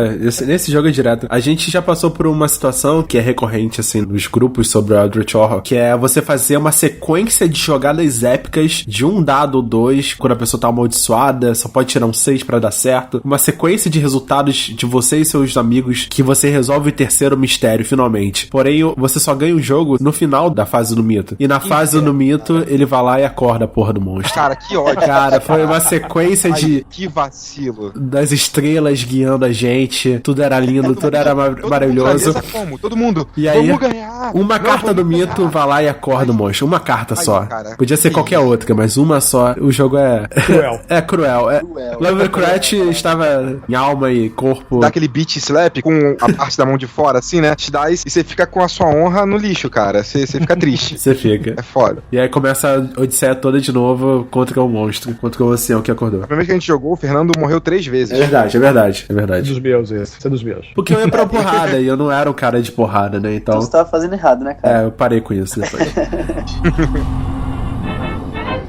Só voltando agora pros personagens rapidinho, só pra gente falar sobre isso. Cada personagem tem uma habilidade única, né? Uma habilidade passiva dele, que não precisa ser ativada, continua no jogo, como o maneiro de andar mais de um espaço, como o Charlie pode distribuir. Toda vez que ele compra um recurso, ele pode entregar esse recurso imediatamente pra outro jogador. É um personagem quase obrigatório, assim, pra quase todas as aventuras. Quando ele morre é muito triste, cara. O único político querido, né, cara? Exatamente. Todos os personagens têm características comuns. Por exemplo, todo personagem tem um local de nascimento, ou seja, o local que ele começa atrás da ficha, né, de cada personagem. Você sabe onde ele começa no mapa e quais itens, encantamentos e tudo mais ele começa também. Então já começa uma preparação para aquele personagem. Tem alguns personagens com vantagens para feitiços, outros personagens com vantagem para adquirir recursos, como o Charlie é. Mas fora isso, todos eles têm pontos de vida, né, pontos de sanidade. Sempre um máximo de 8 pontos de vida e um máximo de 8 pontos de sanidade, variando de personagem para personagem. A gente estava falando muito sobre os dados, e os dados são são utilizadas para resolver encontros, testes e outras coisas mais. E todos os personagens, eles têm 5 características diferentes, né, que você utiliza para rolar dados. Ele tem conhecimento, geralmente utilizado para lançar feitiços. Ele tem influência, geralmente utilizado para adquirir recursos. Observação, geralmente utilizado para fechar portais e resolver outros tipos de encontro. Força e determinação. Esses dois são utilizados principalmente para fechar portal e combate. Isso. Como é que funciona esses dados, esses números? E fala um pouco do aprimoramento. Você joga os dados, né? A maioria das coisas que você vai conseguir ganhar no jogo são os números 5 ou 6. E aí você tem um acerto. As suas proficiências, na verdade, elas indicam o número de dados que você vai rolar para determinado teste. Então, se você precisa fazer um teste de observação, você observa na ficha do seu personagem qual que é a proficiência dele em observação, e aí você rola aquele número de dados. Essa mecânica de pool de dados, na verdade, ela existe em alguns jogos, né? Mas você, na verdade, tem que tentar otimizar ao máximo, usar o número de feitiços. Você vai ter a oportunidade de aumentar a quantidade de dados que você vai fazer naquela rolagem para conseguir um teste. Então, essa hora que é a hora de você realmente estar bem equipado, de você conseguir já estar preparado para um combate. Muitas vezes, você é amaldiçoado ou abençoado, você pode aumentar ou diminuir as suas chances de conseguir aquele sucesso numa jogada. Mas essa mecânica, na verdade, de você conseguir criar o seu pool é um pouco diferente do Arkham, né? E nesse jogo, você está sempre preparado. Tudo que você tem aqui, tudo que você tem na sua frente está pronto para ser usado. E isso deixou o jogo mais dinâmico. Isso deixou o jogo, do meu ponto de vista, comparado com o Arkham, que a gente falou no início,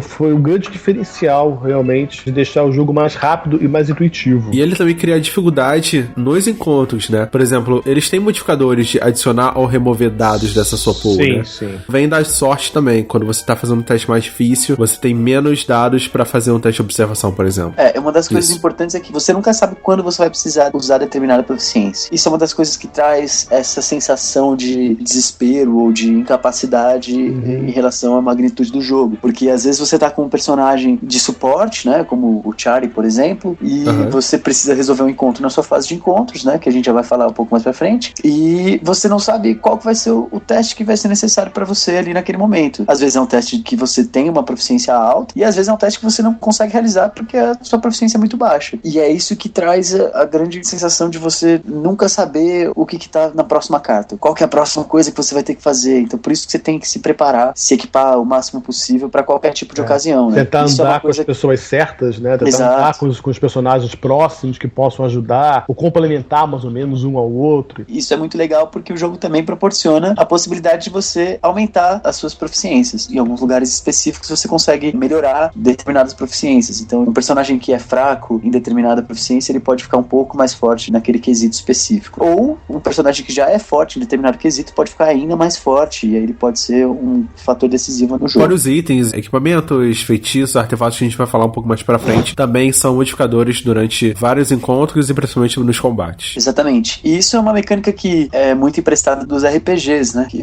você vai melhorando o seu personagem conforme ele avança na narrativa e tem sempre uma explicação para ele ter adquirido determinada proficiência. Então, se você vai ampliar o seu conhecimento, é porque algum mestre de alguma coisa te passou uma informação que é muito importante e aí isso aumenta o seu conhecimento. Você pode treinar em algum lugar específico e aumentar a sua força. Então, isso é legal porque também traz esse elemento narrativo, esse elemento de imersão que o jogo proporciona bastante.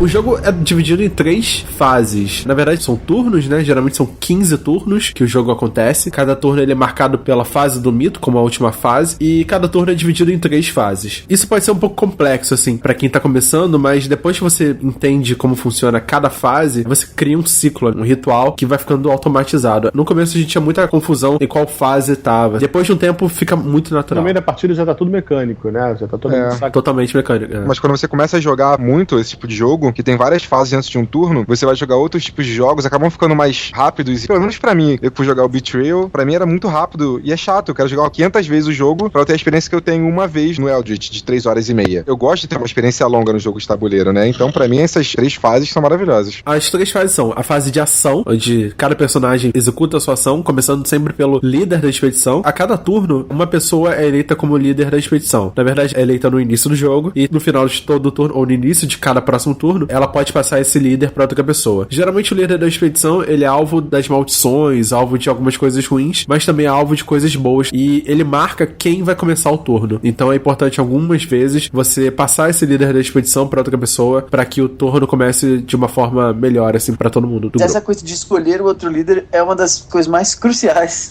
do jogo, porque a ordem das jogadas é muito importante, porque tem relação com quando serão executadas as ações dos personagens. E às vezes você precisa que um personagem execute a ação dele antes de você ou depois de você, para que vocês consigam fazer uma estratégia para aquele determinado momento, para o que está acontecendo ali no turno. Então, mudar o líder da expedição é importante, não só por conta dessas coisas que acontecem para ele, boas ou ruins, mas principalmente para você ter uma ordem de ações. Administrar o tempo, né, da partida. Exato. Administrar o tempo em que as ações vão ser executadas. Né? Exatamente, porque aí você pode se beneficiar de ações que alguns investigadores têm, que podem facilitar aquele turno, aquela rodada. Eu tava falando das fases. A primeira fase é a fase da ação, como eu já tinha falado. É a fase onde cada personagem, ele executa uma série de ações, como, por exemplo, viajar, ou seja, mover um espaço pelo mapa. Ele pode se preparar pra viagem, ele pega um bilhete de viagem, que no máximo são 2 bilhetes por personagem, e ele pode gastar esses bilhetes depois quando usar uma ação de viajar. Ele também pode adquirir recursos, que é fazer um teste de influência, e baseado no número de acertos, ele compra recursos com esse valor de acertos. Ele pode descansar, que é recuperar uma vida e uma sanidade, que também é muito utilizado para se livrar de uma condição ruim, como uma perna quebrada, ou hemorragia interna. Ele pode trocar itens com alguém que estiver no mesmo espaço que ele, e ele pode usar a ação própria do personagem, ou de algum artefato ou item que ele possua. Então, é uma série de coisas que ele pode fazer nessa fase de ação, seja viajar, seja conseguir recursos e tal, mas ele só pode fazer 2 ações a cada turno, não pode fazer nenhuma ação igual a outra, ele não pode fazer a mesma ação 2 vezes seguidas. Isso é muito interessante também. Depois vem a segunda parte, que é a parte mais legal pra todo mundo, é a fase de encontros. Baseado da posição que o personagem se encontra nessa fase, depois que ele se movimentou, comprou e tudo mais, ele faz o encontro do local onde ele tá. Então pode ser um encontro local, baseado onde a região que ele tá, ou um espaço genérico, ou ele pode fazer um encontro com marcadores, quando tem um marcador de expedição nele, ou um portal aberto que ele queira fechar, ou quer fazer uma pesquisa e conseguir uma nova pista pra ser utilizada durante o jogo. Essa é a fase onde todo mundo puxa uma carta de lore, né, e lê um desafio pra cada um. Olha, eu acho que na fase de encontro, na verdade, do meu ponto de vista, tá? O jogo, ele acontece nessa questão da fase de ação, é a primeira fase, é a fase em que você se prepara pro que você não sabe que tá vindo, tá? Você tenta mais ou menos, né, criar a sua estratégia de jogo e avançar no seu objetivo do jogo. E quando vem o encontro, vai quase tudo por água abaixo, né? É o desespero total. É quando você descobre, né? Vocês não estão me vendo agora, mas enquanto o Jack tá falando, eu tô acenando com a cabeça, assim, lembrando de todas as vezes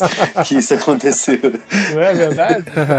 É isso, você nunca sabe o que vem, né? Você não sabe o que vem, então essa é a hora da expectativa, essa é a hora dramática do jogo, onde você tentou se preparar, você achou que você tinha tudo na primeira fase, não, agora vai, não, agora eu vou chegar lá, eu vou resolver, vou fechar aquele portal, aí de repente você pega um portal de uma habilidade que você não tem menor chance de conseguir, né? Ou você vai enfrentar um monstro e você vai tentar fazer um feitiço, e o feitiço sai pela culatra, e você agora perdeu sanidade, ou teve que fazer um pacto com um demônio, ou foi preso, né? E aí você vai passar mais 2, 3 turnos tentando administrar essas pendengas, essas maldições que caíram sobre você. Essa é a fase que o jogo te joga, e não você joga exatamente. ele, né? É a fase que o jogo te joga. É a parte narrativa, é a história sendo contada. Toda vez que você resolve um encontro, você compra uma dessas cartas, e elas têm sempre uma situação pela qual o seu personagem vai passar. Como o Jack falou, essa é a fase que você tá esperando, tudo pode acontecer. Isso também influencia muito pra como você se sente em relação ao jogo. De novo, aquela coisa que eu já falei várias vezes,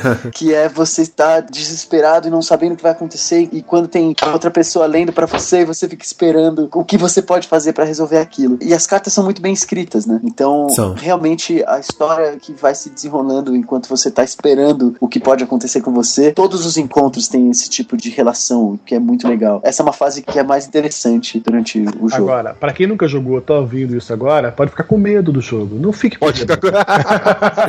Não fique com medo do jogo, porque você não está sozinho. Você tá com seus amigos. É um cooperativo. Não é só você que tá ferrado. Somos todos ferrados juntos. Exato. Mas é a fase justamente que você narra a história, e é a fase onde todo mundo começa a entender o que tá acontecendo, tenta criar, traçar estratégias. Eu acho que a fase de encontro realmente é a fase menos mecânica do jogo. Como ele falou, se prepara bastante. Às vezes você tá querendo pegar pista em algum lugar, às vezes você tá querendo ir matar um monstro específico, muita coisa específica que você vai fazer, tá todo feliz, todo alegre que você vai conseguir fazer alguma coisa, aí você abre aquele portal e sai aquele monstro escroto de dentro, quando você vai puxar um lore ali, né, alguma coisa, e não, vai, joga isso, joga aquilo. Aí nessa brincadeira de conseguir alguma coisa ali, você vai e perde vida, você perde sanidade, e você já não tem mais o poder que você tinha pra matar aquele monstro que você queria naquele lugar. Então é uma parada que te deixa meio frustrado. O Jack falando isso agora me deixou meio frustrado e lembrando do jogo, eu fiquei meio triste aqui, cara, de verdade. Eu não tava lembrando que o jogo era tão triste assim, mas agora ele falando, eu tava assim, caraca, que jogo triste, cara, que você fica muito triste, cara, de verdade. Mas uma das coisas que é fantástica dessa fase é que, para os fãs de Lovecraft, pra quem gosta da literatura do Lovecraft, tem toda a história, né, cara? Que tá escondida a magia, cara. É aí que tem todas as cenas literais, trechos literais dos livros e dos contos do Lovecraft estão ali dentro dessas cartas. Então você passa por experiências e por situações que os personagens do Lovecraft passaram, de outros autores também passaram durante os contos. Isso é muito bacana, cara. É uma coisa que, pra quem gosta, quem lê ou está lendo o universo do Lovecraft, é aí que a coisa toda acontece. Isso é muito bacana. Como a gente pode escolher cada vez um Elder One diferente quando vai começar, você acaba puxando várias histórias diferentes, né? Então, às vezes, você joga um jogo inteiro, você leu todos, e você vai jogar outro jogo, já tem outras cartas diferentes, né? Exato. Isso é muito interessante. Sempre, como o Jack também já falou, é uma experiência diferente cada vez que você joga. Você faz coisas totalmente diferentes. Todas as reações, todas as suas jogadas são diferentes, dependendo do que vai aparecer ali, porque você nunca sabe o que vai vir. Então, é um jogo que te surpreende sempre.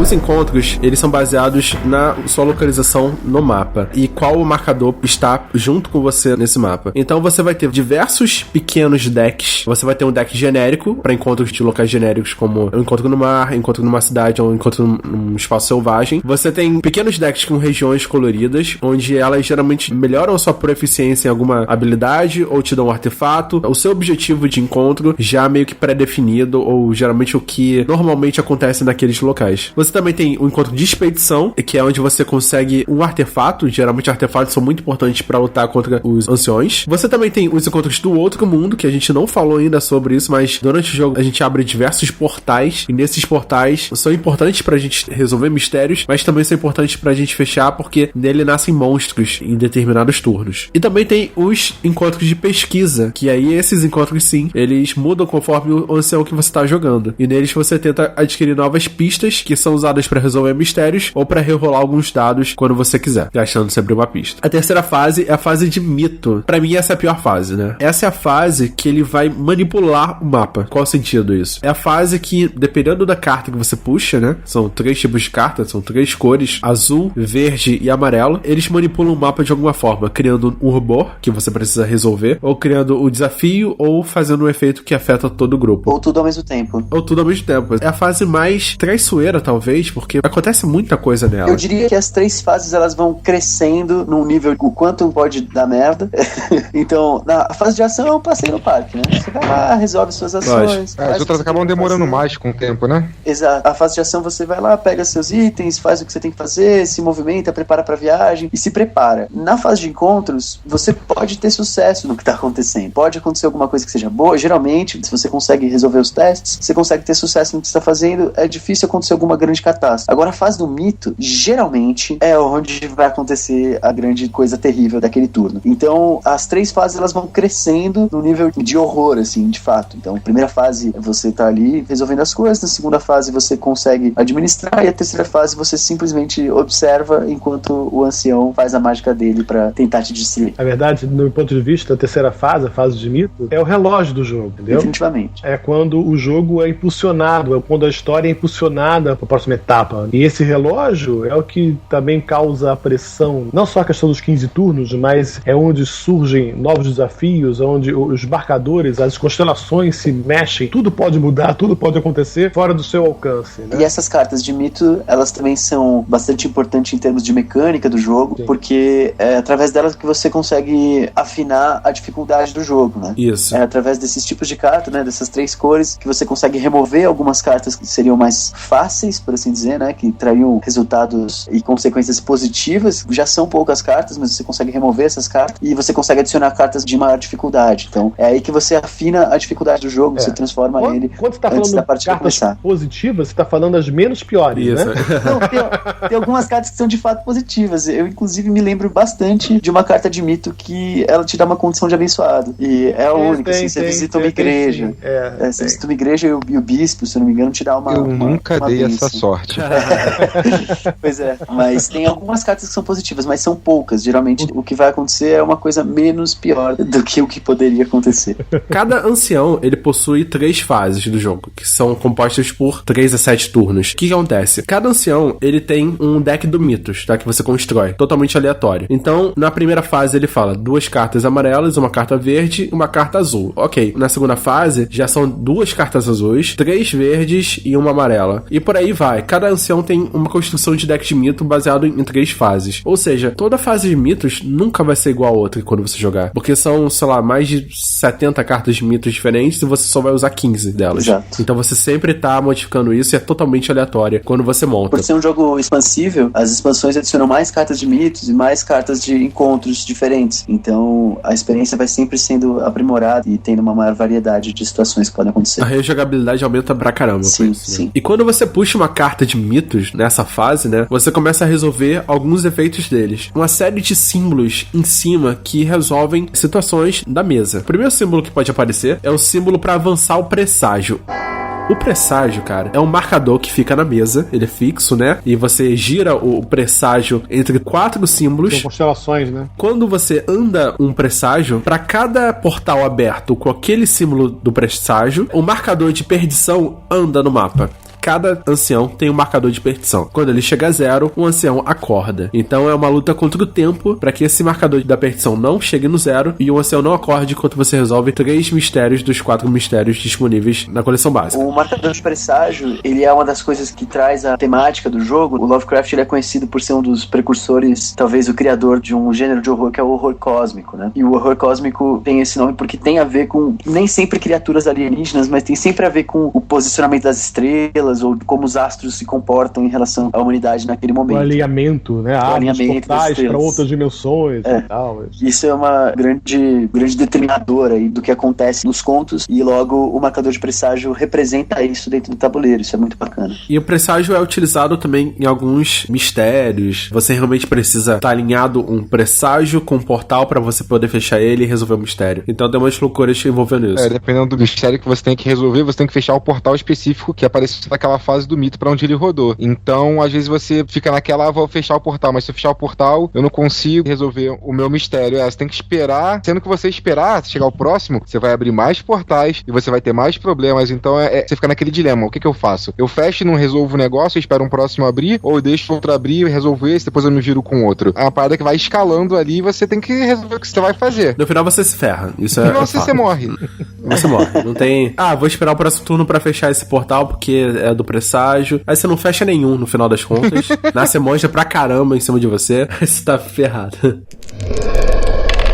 Outro símbolo que pode aparecer na carta de mitos é um símbolozinho vermelho traiçoeiro pra caraca chamado acerto de contas. Esse cara ativa todos os efeitos ativos de acerto de contas, primeiro dos monstros do tabuleiro, ou seja, quando essa carta de mito aparece com esse símbolo de acerto de conta, os monstros do tabuleiro que tem esse efeito ativo, pode ser o monstro ganhar uma cópia dele, acredito. Ser jogado pra outro lugar também. Muitas vezes ele vai pra outro lugar, ele é transportado pra outro lugar. Tem também a ficha do ancião, todos eles têm um acerto de contas que acontece alguma coisa com os jogadores, tipo perder sanidade, perder vida, etc. As cartas de mito no jogo, ou seja, as cartas de rumor que foram colocadas no jogo, por último, os bens e condições. Durante o jogo, durante os encontros e algumas outras situações, você ganha condições. E o que seria isso? Uma condição de amaldiçoado, aprisionado, fratura na perna, dívida, fratura nas costas. Lesão na perna, lesão nas costas, dívida. O Fernando sempre tem uma dívida. O Fernando sempre joga com um político, sempre. Então ele sempre tá com a dívida, cara. Além de ele jogar com um político, ele já tem ter mais coisa pra conseguir pegar, ele ainda pega a dívida pra conseguir mais coisa, cara. É sensacional. Eu diria que não é um mundo muito fácil para os investigadores, né? Não. Eles vão conseguindo adquirir essas condições e elas quase nunca são boas para eles, né? E isso também faz parte de você construir a narrativa do seu personagem. Então, em algum momento você precisou roubar um artefato de um lugar específico. E se você é pego, você é aprisionado, você fica preso de fato. Você pode entrar num combate com alguma criatura e sofrer uma lesão. Algum feitiço pode virar contra você e você fica com amnésia ou paranoia e tudo mais. E isso não é tão terrível pra você até o momento que aparece o acerto de contas. E aí você vai precisar resolver essa condição. Esquece. Exato. Você vai deixando ali, eu resolvo depois, vou descansar agora, vou deixar pra depois. Aí vem uma merda dessa e você se ferra, porque você joga a parada e vai assim, agora você se fudeu. Aí você vê, o que você vai fazer? Você chora, porque você não tentou resolver o negócio antes. Eles vão quebrar o seu joelho, né? Eles vieram pra...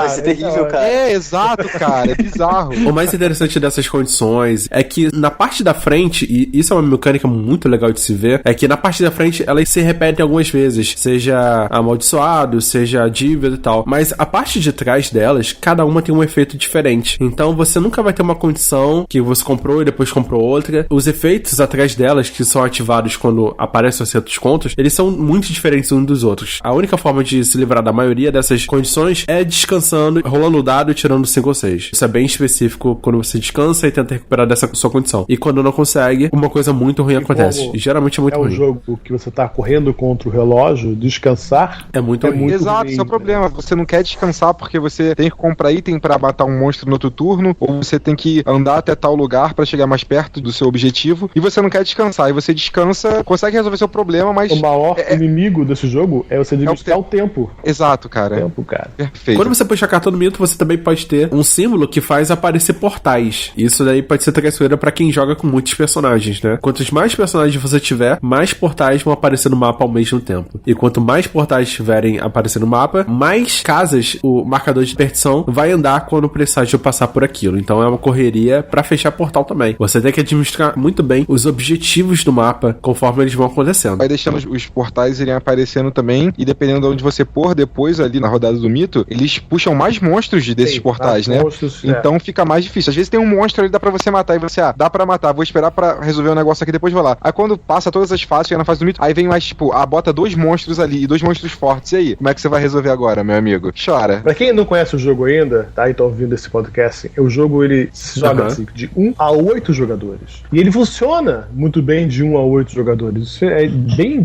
esquisito, é bem original pro jogo. Agora, deve ter existido, não sei. Gabriel, existe algum número mágico de jogadores? Eu entrei em alguns fóruns, falavam sobre 4, que seriam mais assim, que você conseguisse burlar essa mecânica, né? De acrescentar muitos monstros, mas compensar com o número de jogadores cabíveis de você conseguir circular o mapa, né? A tempo hábil de fazer as missões. Na verdade, tem uma coisa muito legal que foi inclusive o Nando que me mostrou, uma planilha que um jogador fez, criou, Google Drive, que você envia o seu reporte da sua partida e ele vai fazendo estatísticas em relação ao número de jogadores, quais foram os investigadores utilizados, etc. E o link vai estar na descrição também. Tem um monte de coisa, né? São muitos dados nessa planilha, pra você ver como os jogadores são dedicados, né? Uma coisa que você percebe nessa curva de dificuldade é que os números pares são mais fáceis de jogar. E isso tem um motivo muito simples. O número de portais e monstros que entra, assim como o número de pistas que entra no jogo, dependendo da indicação na carta de mito, ele muda nos números ímpares. Então, eu não vou me lembrar os números agora, mas um jogador são 2 portais, 2 jogadores continuam sendo 2 portais. Ele dobra, né? Então acaba sendo mais complicado. E vai aumentando. O problema, e além disso, os números ímpares, quando você precisa de pistas ou coisas, você tem o número de jogadores dividido por 2, arredondado pra cima. Então você tem que fazer mais esforços quando está de jogadores ímpar. 4 jogadores... Magic number, né? Exatamente. O número 4, ele é bom porque a partida tem uma fluidez um pouco maior, ou seja, diminui o downtime, né? O tempo de você ficar esperando rodadas, ações dos outros jogadores até chegar na sua rodada, o que faz com que você tenha uma experiência de jogo mais ativa e você não tem essas dificuldades de estar num número ímpar, que é como 3 ou 5 jogadores, isso dificulta bastante. Então, esse número 4 que a galera fala aí pela internet, ele faz bastante sentido por conta disso. Por você ter o número de portais e tal, é um pouco mais adequado para os jogadores. Inclusive, uma das coisas que eu particularmente aconselho aos jogadores iniciantes, principalmente, utilizar as regras de mexer no baralho de mitos para deixar o jogo um pouco mais fácil quando você está jogando no número de jogadores ímpar, 3 ou 5 jogadores, ou 7, eventualmente, se tiver tudo isso de gente no seu grupo. Realmente, em números ímpares, torna-se torna-se muito mais difícil. Mas 4 realmente, pelas estatísticas lá daquela planilha, é o número que tem maior chance de vitória em cima do jogo, assim. Mas nunca é certo, né? Tem a gente nunca jogou número par, né, Fernando? A gente nunca jogou, mas a gente também não pegou o seguinte, por ser um jogo cooperativo, cada jogador pode controlar mais do que um personagem, entendeu? Você pode jogar sozinho o jogo se quiser, sabe? Controlando 4 personagens. Isso é muito legal. Jack no vídeo jogou sozinho, né? Eu morri também, entendeu? Tipo, você fica muito triste bom. 2 vezes, você fica deprimido 2 vezes com o jogo. Eu me lembro daquela partida que no final da partida a gente tá falando de temática e tal, de conseguir as cartas, contam a história. Eu me lembro da Akashi, em algum momento do final do jogo, ela se endividou, fez um pacto pra pegar dinheiro pra comprar dinamite, pra correr pra um portal e se explodir junto, entendeu? Assim. Épico, né? É bem épico. É muito legal isso. Uma das coisas importantes em relação ao número de jogadores é você posicionar os investigadores em lugares estratégicos, assim. O posicionamento no tabuleiro é crucial para você ter um sucesso durante o jogo. Então, às vezes você precisa esperar que um portal de determinado presságio abre, ou você precisa esperar que o marcador vá para aquele determinado presságio, então você precisa estar de prontidão. Aí que vão os personagens que se movimentam com maior rapidez, o Silas, que é o marinheiro, que, enfim, que consegue chegar nos lugares com mais rapidez, e os personagens que vão efetivamente entrar na porrada com os monstros, né? Porque você vai precisar deles nesses momentos cruciais, assim. Uma das coisas importantes é você saber onde posicionar a sua equipe para onde estão acontecendo a maior parte dos encontros e das coisas do tabuleiro. E isso também faz grande diferença no momento de vitória do jogo.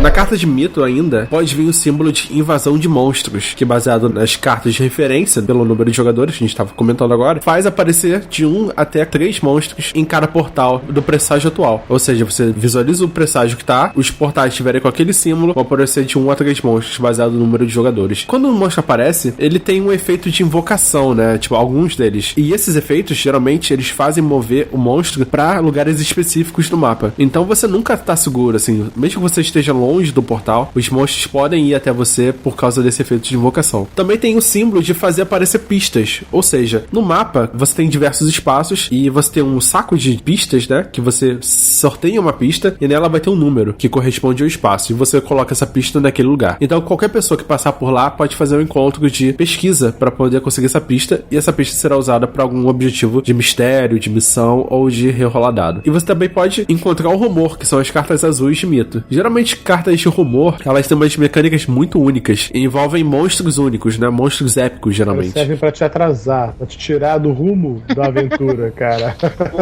O Jack fala algumas coisas, de vez em quando você sente um rancor na voz dele, né, cara? E fala com razão, fala com razão. Tem os marcadores tétricos, né? Junto com essas cartas de rumores, que são marcadores genéricos utilizados pra marcar tempo, marcar quantidade, marcar objetivo. São marcadores totalmente genéricos, chamados de marcadores tétricos. Cada coisa que ativa, mistério ou rumor que ativa os marcadores tétricos, eles vão ter uma utilidade diferente. E assim que finaliza a nossa terceira fase de mito, ou seja, você compra uma carta dessa, faz o presságio andar, que consequentemente vai fazer a maldição andar, vai chegar a 0 e todos os seus mistérios foram por água abaixo porque o monstro acordou.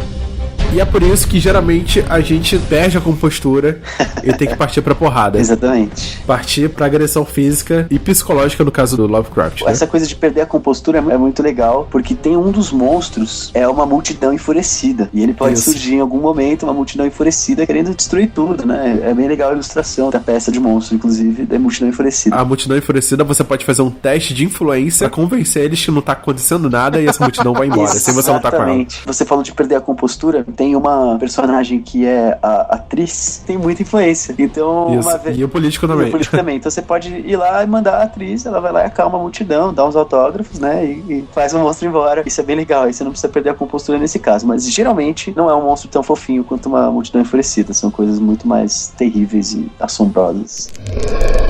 Cara, combate. Não tem jeito, o monstro tá lá na nossa frente. Geralmente são criaturas horrorosas, tá? Não são todas, mas a maioria delas fazem você fazer um teste pra ver se você perde sanidade, um teste de determinação. Dependendo do resultado que você tira, você pode perder sanidade. Todo monstro tem 3 coisas. Primeiro, o horror que ele possui. Por exemplo, o horror 2. Você tem que fazer o teste de determinação e tirar 2 acertos ou mais pra não perder sanidade. Ele tem também o teste de força, que cada monstro tem uma força. E também cada monstro tem um ponto de vida. Como é que você tira pontos de vida, você faz testes de força e compara com a força do monstro. Cada acerto que você tirar do seu teste de força, você tira da vida do monstro e você mata ele. Porém, cada ponto de diferença que o monstro tiver sobre você, por exemplo, o monstro tem 5 de força e você só tirou 3 acertos, é você que perde 2 pontos de vida. E o monstro também perde 3, acredito, né? Tem uma troca de dano aí. Exatamente. E também tem o fato de que certos monstros não possuem, algum deles 2 às vezes, e alguns têm esse fator de força e de horror. É tipo horror menos 2, horror menos 1. Ele dá penalidades a você. Exato, a sua quantidade, vamos dizer que você tem 5 de determinação ali, aí você pega com menos 2, não é mais 5, são 3 agora. Então vai te dando uma dificuldade ali maior, é complicado. Isso daí também tá premiado na literatura do Lovecraft. Esses monstros, eles são tão terríveis,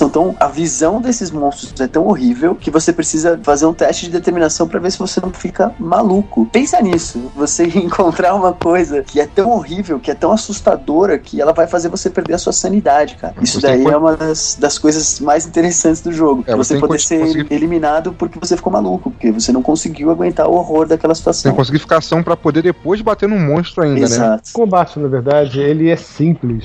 Quer dizer, se você comparar com outros jogos de combate, de guerra, de miniaturas e tal, ele não tem linha de visão, não tem nada disso. Mas ele é o momento mais tenso porque é a hora da rolagem definitiva. Deixa eu ver se eu explico melhor. É muito difícil você conseguir matar uma criatura dessa, o que é muito real, o que deixa a história, a narrativa muito realista. Então você vai enfrentar um zumbi, você vai enfrentar uma criatura, você vai ser sempre testado ao seu limite do seu personagem. Por mais preparado que você esteja, um combate nunca é fácil. Você vai sempre sair com lesões ou com alguma sanidade perdida ou com pontos de vida, né, que depois você vai tentar recuperar. E isso deixa o jogo muito tenso. Os confrontos são evitados. Tem muita gente que quer jogar, matar, pilhar, destruir. Nesse jogo, ele morre rápido. O cara que jogar assim, nesse jogo, ele morre rápido. Meu caso.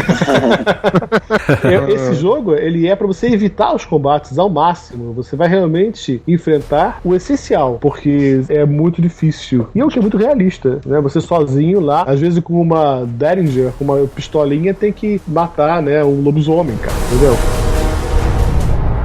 Os itens, eles adicionam efeitos e também pontos, né, de habilidade na hora de executar um combate ou de um encontro qualquer, né, encontro de portal, de local e tudo mais. Os itens, eles não acumulam de poder. Isso é muito interessante deixar claro pros jogadores, né, pra quem quer jogar o jogo. Não importa se você tem, tipo, 15 armas diferentes. O poder delas não aumentam junto. Não é acumulativo. Tipo, eles não se somam. Isso, não é acumulativo. Porém, os efeitos são. Então, por exemplo, quando um equipamento, um item, ele permite você rerolar um dado, todos os outros que fazem isso, eles acumulam. Porém, quando você tá procurando um bônus pra poder te dar mais 5 dados durante o combate, o querosene, por exemplo, ele é utilizado uma vez só, o querosene é descartável, uso único, mas ele te dá mais 5 de poder. Só que quando você usar o querosene, você não pode usar a sua arma que te dá mais 3, e nem o feitiço que te dá mais 2, por exemplo. Ou seja, nem os outros artefatos e feitiços acumulam esse bônus.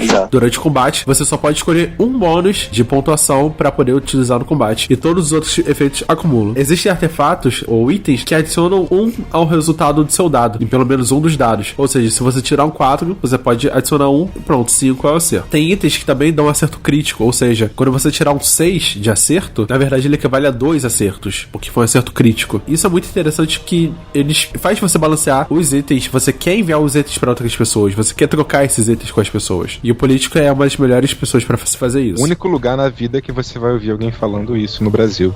Já os artefatos são itens também, só que são bem mais difíceis de se conseguir. Geralmente são feitas missões de expedição para conseguir esses artefatos, um teste composto, né? Você tem que fazer 2 testes para conseguir esse artefato. Mas são itens mais poderosos ainda, com efeitos mais poderosos, geralmente ligados a ajudar você a lutar contra o ancião, de igual para igual. Os itens são bem mais comuns, que você só precisa fazer um teste de influência para comprar eles. Já os artefatos não, você tem que caçar eles pelo mundo mesmo. Quando você tá adquirindo os itens é quando você pode conseguir uma condição de dívida, e aí depois essa dívida pode ser cobrada de você lá pra frente. Mas isso também é uma coisa que o jogo te ajuda de determinada forma, porque mesmo se você não tiver a influência necessária pra adquirir determinado item, você ainda consegue pegar essa condição de dívida pra adquirir esse item. Então isso vai facilitando um pouco a sua vida até o momento que essa dívida é cobrada. Então é também uma bomba relógio, né? Você pode pegar um monte de condições de dívida, chega um momento que você vai precisar resolver todas elas ao mesmo tempo. Isso, os itens pra todo mundo, tá, gente?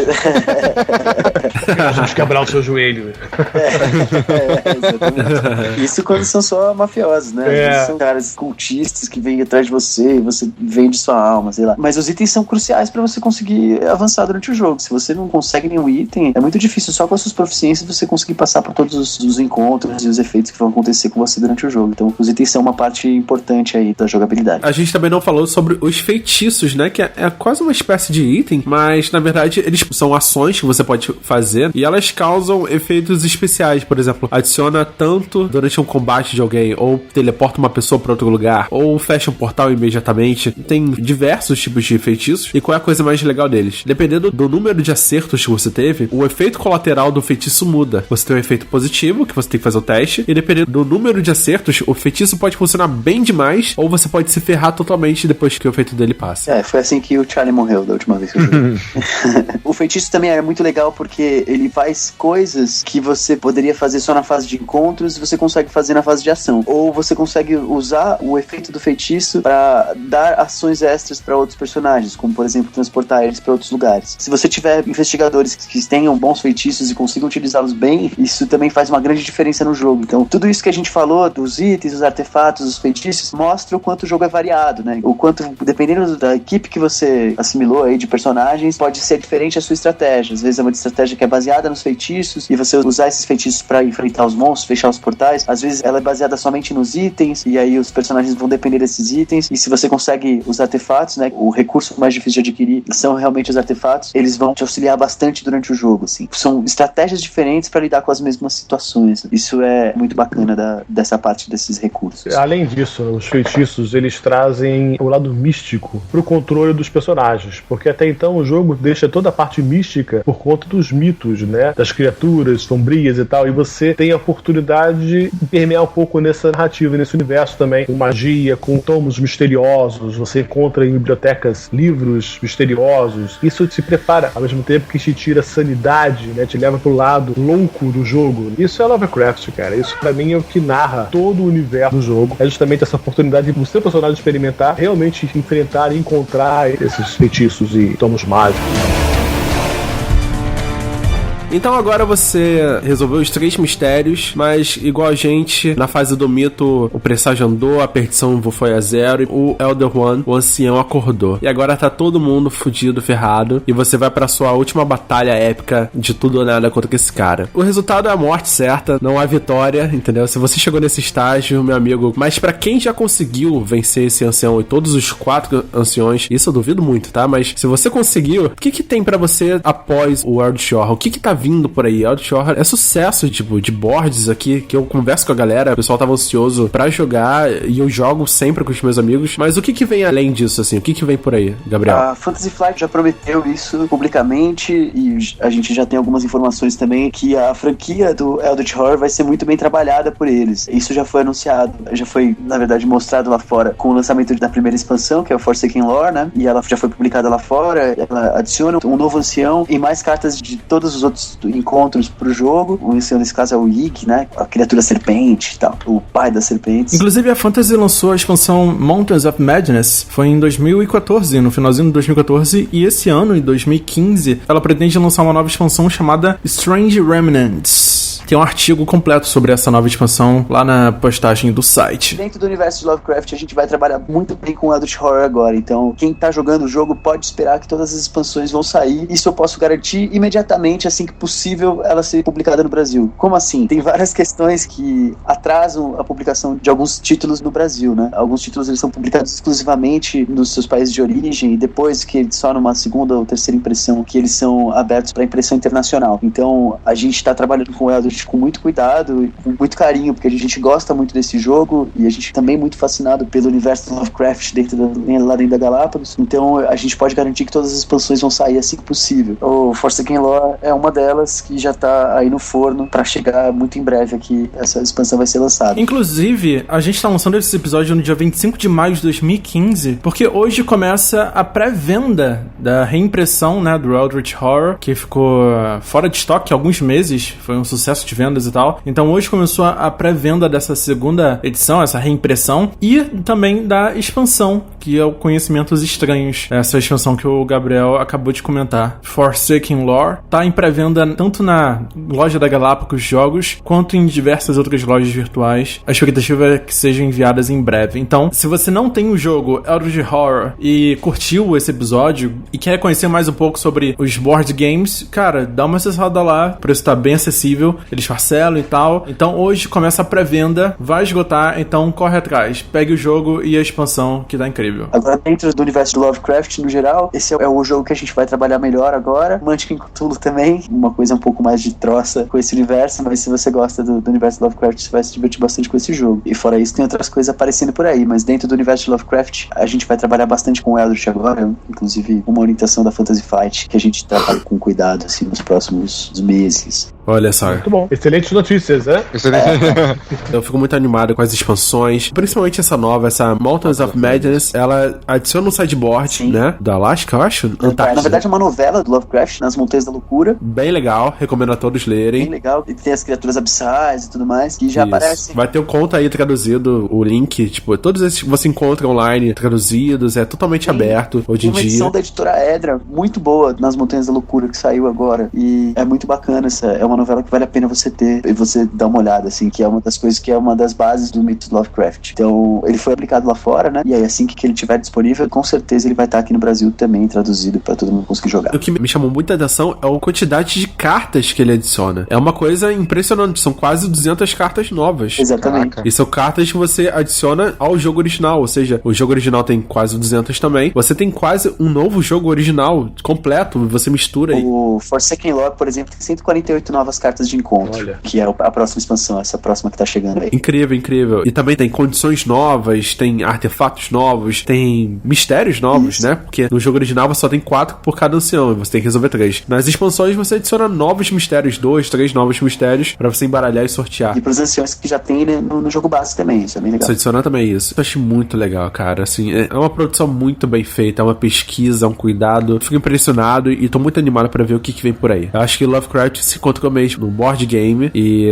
tá difícil você ver em qualquer outro lugar, assim. Até no cinema, videogame, qualquer outro lugar. Talvez nos quadrinhos, né? Que é bastante visual, bastante gráfico, bastante influência na literatura. Mas no meio lúdico, board game é sensacional. Uma coisa que eu acho bacana falar sobre o Eldritch Horror, pra quem nunca jogou, assim, e eu acho que é uma conclusão bacana pra essa conversa toda que a gente teve, que foi bastante específica, é que a experiência do jogo, de você ter junto com os seus companheiros de mesa ali, com os seus amigos, e passar por uma experiência que traz esse horror e traz todo esse universo fantástico e de tensão, assim, e é uma experiência que ela é muito recompensadora, mesmo se você perde o jogo. Você tem uma sensação de que você passou realmente por uma experiência diferente, nova e aterrorizante muitas vezes, assim. Isso é muito legal. Eu acho que essa é a parte crucial do jogo. Essas mecânicas todas, elas estão ali, né? A maneira como o jogo se comporta, o manual de regras de 26 páginas, ele só tá ali pra te dar o suporte pra você passar por uma experiência muito interessante com os seus personagens e criar narrativas, e tudo isso é feito dentro desse tabuleiro, assim. É realmente um universo muito rico que o jogo apresenta. Eu acho que isso é a parte mais importante de uma partida de Eldritch Horror, assim. Você tá realmente imerso num universo fantástico e você conseguir jogar isso e ter essa experiência junto com outras pessoas. Gente, se eu posso deixar uma dica de repente pra você que ainda não jogou Eldritch Horror, quer conhecer, a melhor dica que eu tenho, ele falou, é um manual de 26 páginas, ele tem um outro guia de referências rápidas e tal. Sim, parece ser muita coisa, o jogo tem muita peça, você abre a caixa, a primeira visão é assustadora, né? Com tantas peças. É muita peça mesmo. Mas, gente, é um jogo simples, é um jogo que você aprende jogando, e isso é raro, quer dizer, você não precisa passar horas estudando e analisando. Você pode passar horas assistindo meu vídeo, isso é legal, tá? Mas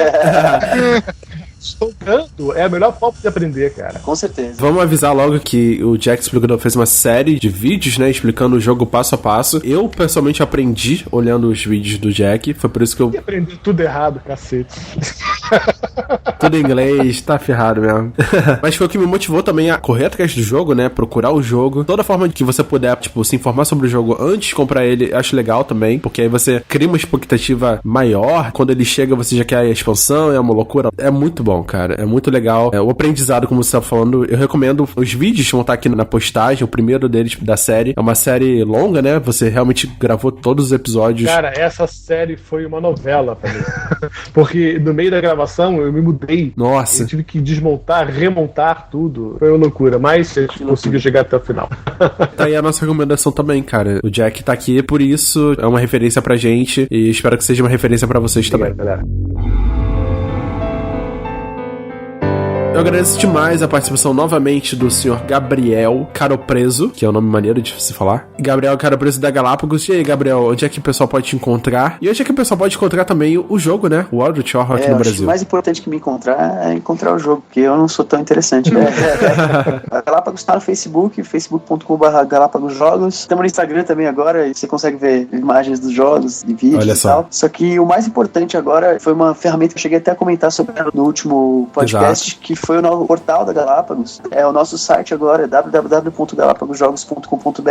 Lá dentro você tem um monte de material de suporte sobre nossos jogos, inclusive sobre o Eldritch Horror. Então, a ideia é criar uma ferramenta realmente de comunidade. Então, se você, por exemplo, comprou um jogo e não tem com quem jogar, você pode criar um grupo lá dentro e tentar chamar pessoas da sua cidade para jogar com você, no restaurante ou em algum lugar. Uma ferramenta que é muito importante também pro Eldritch, e ela tá tendo uma grande repercussão lá, é o nosso fórum. Tem o fórum do Eldritch Horror dentro do portal, e você pode tirar suas dúvidas lá dentro e conversar e pegar material extra sobre os jogos que os jogadores postam e tal. Isso é muito bacana, além de ter a página do jogo e tudo mais lá dentro do portal. Então acho que é muito importante pra gente ter a comunidade presente ali dentro desse espaço, porque esse espaço vai ser construído realmente pela comunidade. Então, se você tá escutando esse podcast e você tem o jogo, ou se você tá escutando e não tem o jogo, entra lá no fórum e dá uma olhada, porque as conversas, tudo que a comunidade cria é muito mais interessante do que tudo que a Galápagos ou a Fantasy Flight pode criar, porque tem toda a experiência dos jogadores ali dentro e tem realmente muita paixão dentro daquilo. Eu acho que a melhor dica que eu posso dar agora é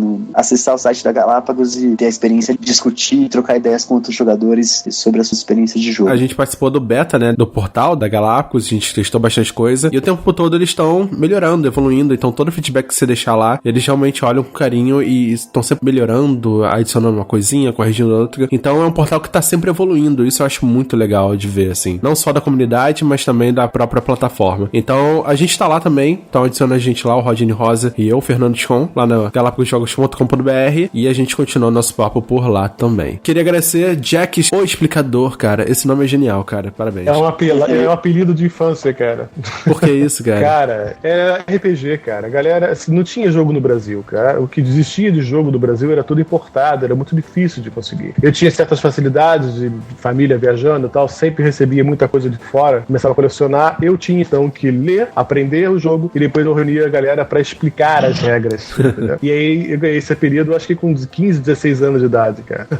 Parabéns, cara. Parabéns. Incrível. A gente recomendou sua série sobre o Eldritch Horror, mas você tem um canal sobre jogos de tabuleiro, cara. Você explica realmente, você demonstra uma diversidade inacreditável, assim, de jogos de tabuleiro. Fala um pouco pra gente, cara, onde é que o pessoal pode te encontrar e um pouco mais do seu canal. Olha, na verdade, eu tento fomentar o hobby, tá, galera? O principal é joguem, reúna os amigos em volta de uma mesa, é isso que vale, cara. Esquece um pouco o videogame, esquece um pouco o telefone, né, que você fica tweetando pra cá e pra lá. Bota o pessoal, os amigos em volta de uma mesa, com uma cerveja, com vinho, com o que é que seja, e jogue. E o que eu tento fazer com o meu canal é fomentar essa ideia, tá? Então, acesse lá o YouTube, Jack Explicador, sou eu. Comecei há pouco tempo, mas tem já alguns jogos, algumas horas e horas e horas de vídeo lá pra vocês curtirem o que tá sendo lançado no Brasil e no mundo, tá? Eu tenho ficado muito ocupado, tenho recebido muito jogo, então vem muito lançamento por aí, tá? O mercado tá todo vapor. É a hora certa pra você fazer parte disso, fazer parte desse momento que vai fazer história, em que o board game fez com que as pessoas voltassem a se reunir,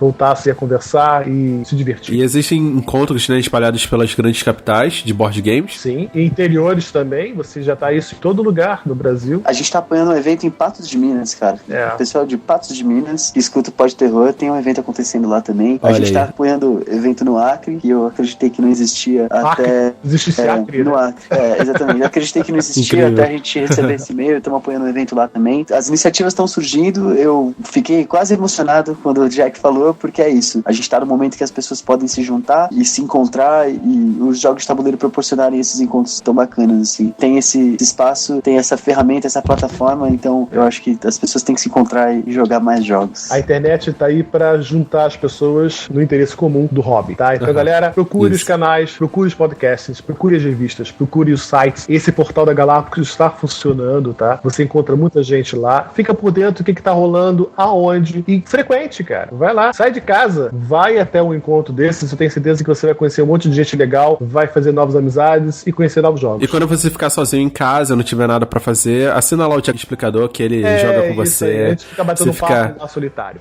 Você fica... Perdi muitas horas do meu ônibus de ida e volta do trabalho assistindo o Jack Explicador no celular. Ótimo. 1h30 de jogatina antes de realmente chegar em casa e jogar. Muito legal, As cara. pessoas acham que a culpa é minha, às vezes, deles gastarem tanto dinheiro com o jogo. Olha, vale a pena, tá, galera? Vale a pena. Com certeza. Ele deve ganhar alguma comissão por aí. Eu não perguntei isso, eu vou perguntar em off depois. Que eu quero saber disso também. Queria agradecer também a participação do Rodney Rosa, que tá sempre com a gente, cara. E aí? Tudo tranquilo, vou estar sempre aí. Tô nesse, tá no último, vou estar no próximo sempre. Tô lá na comunidade também. Vocês podem me achar por aí pelo Facebook, Rodney Rosa. E é isso aí, até o próximo E podcast. se faltou alguma coisa, deixe comentários, deixe seus comentários aí na postagem e a gente se vê no próximo episódio. Um abraço, gente. Valeu, gente. Boa noite. Boa noite Boa aí pra noite, todo boa mundo. noite. Boa Valeu, noite. até.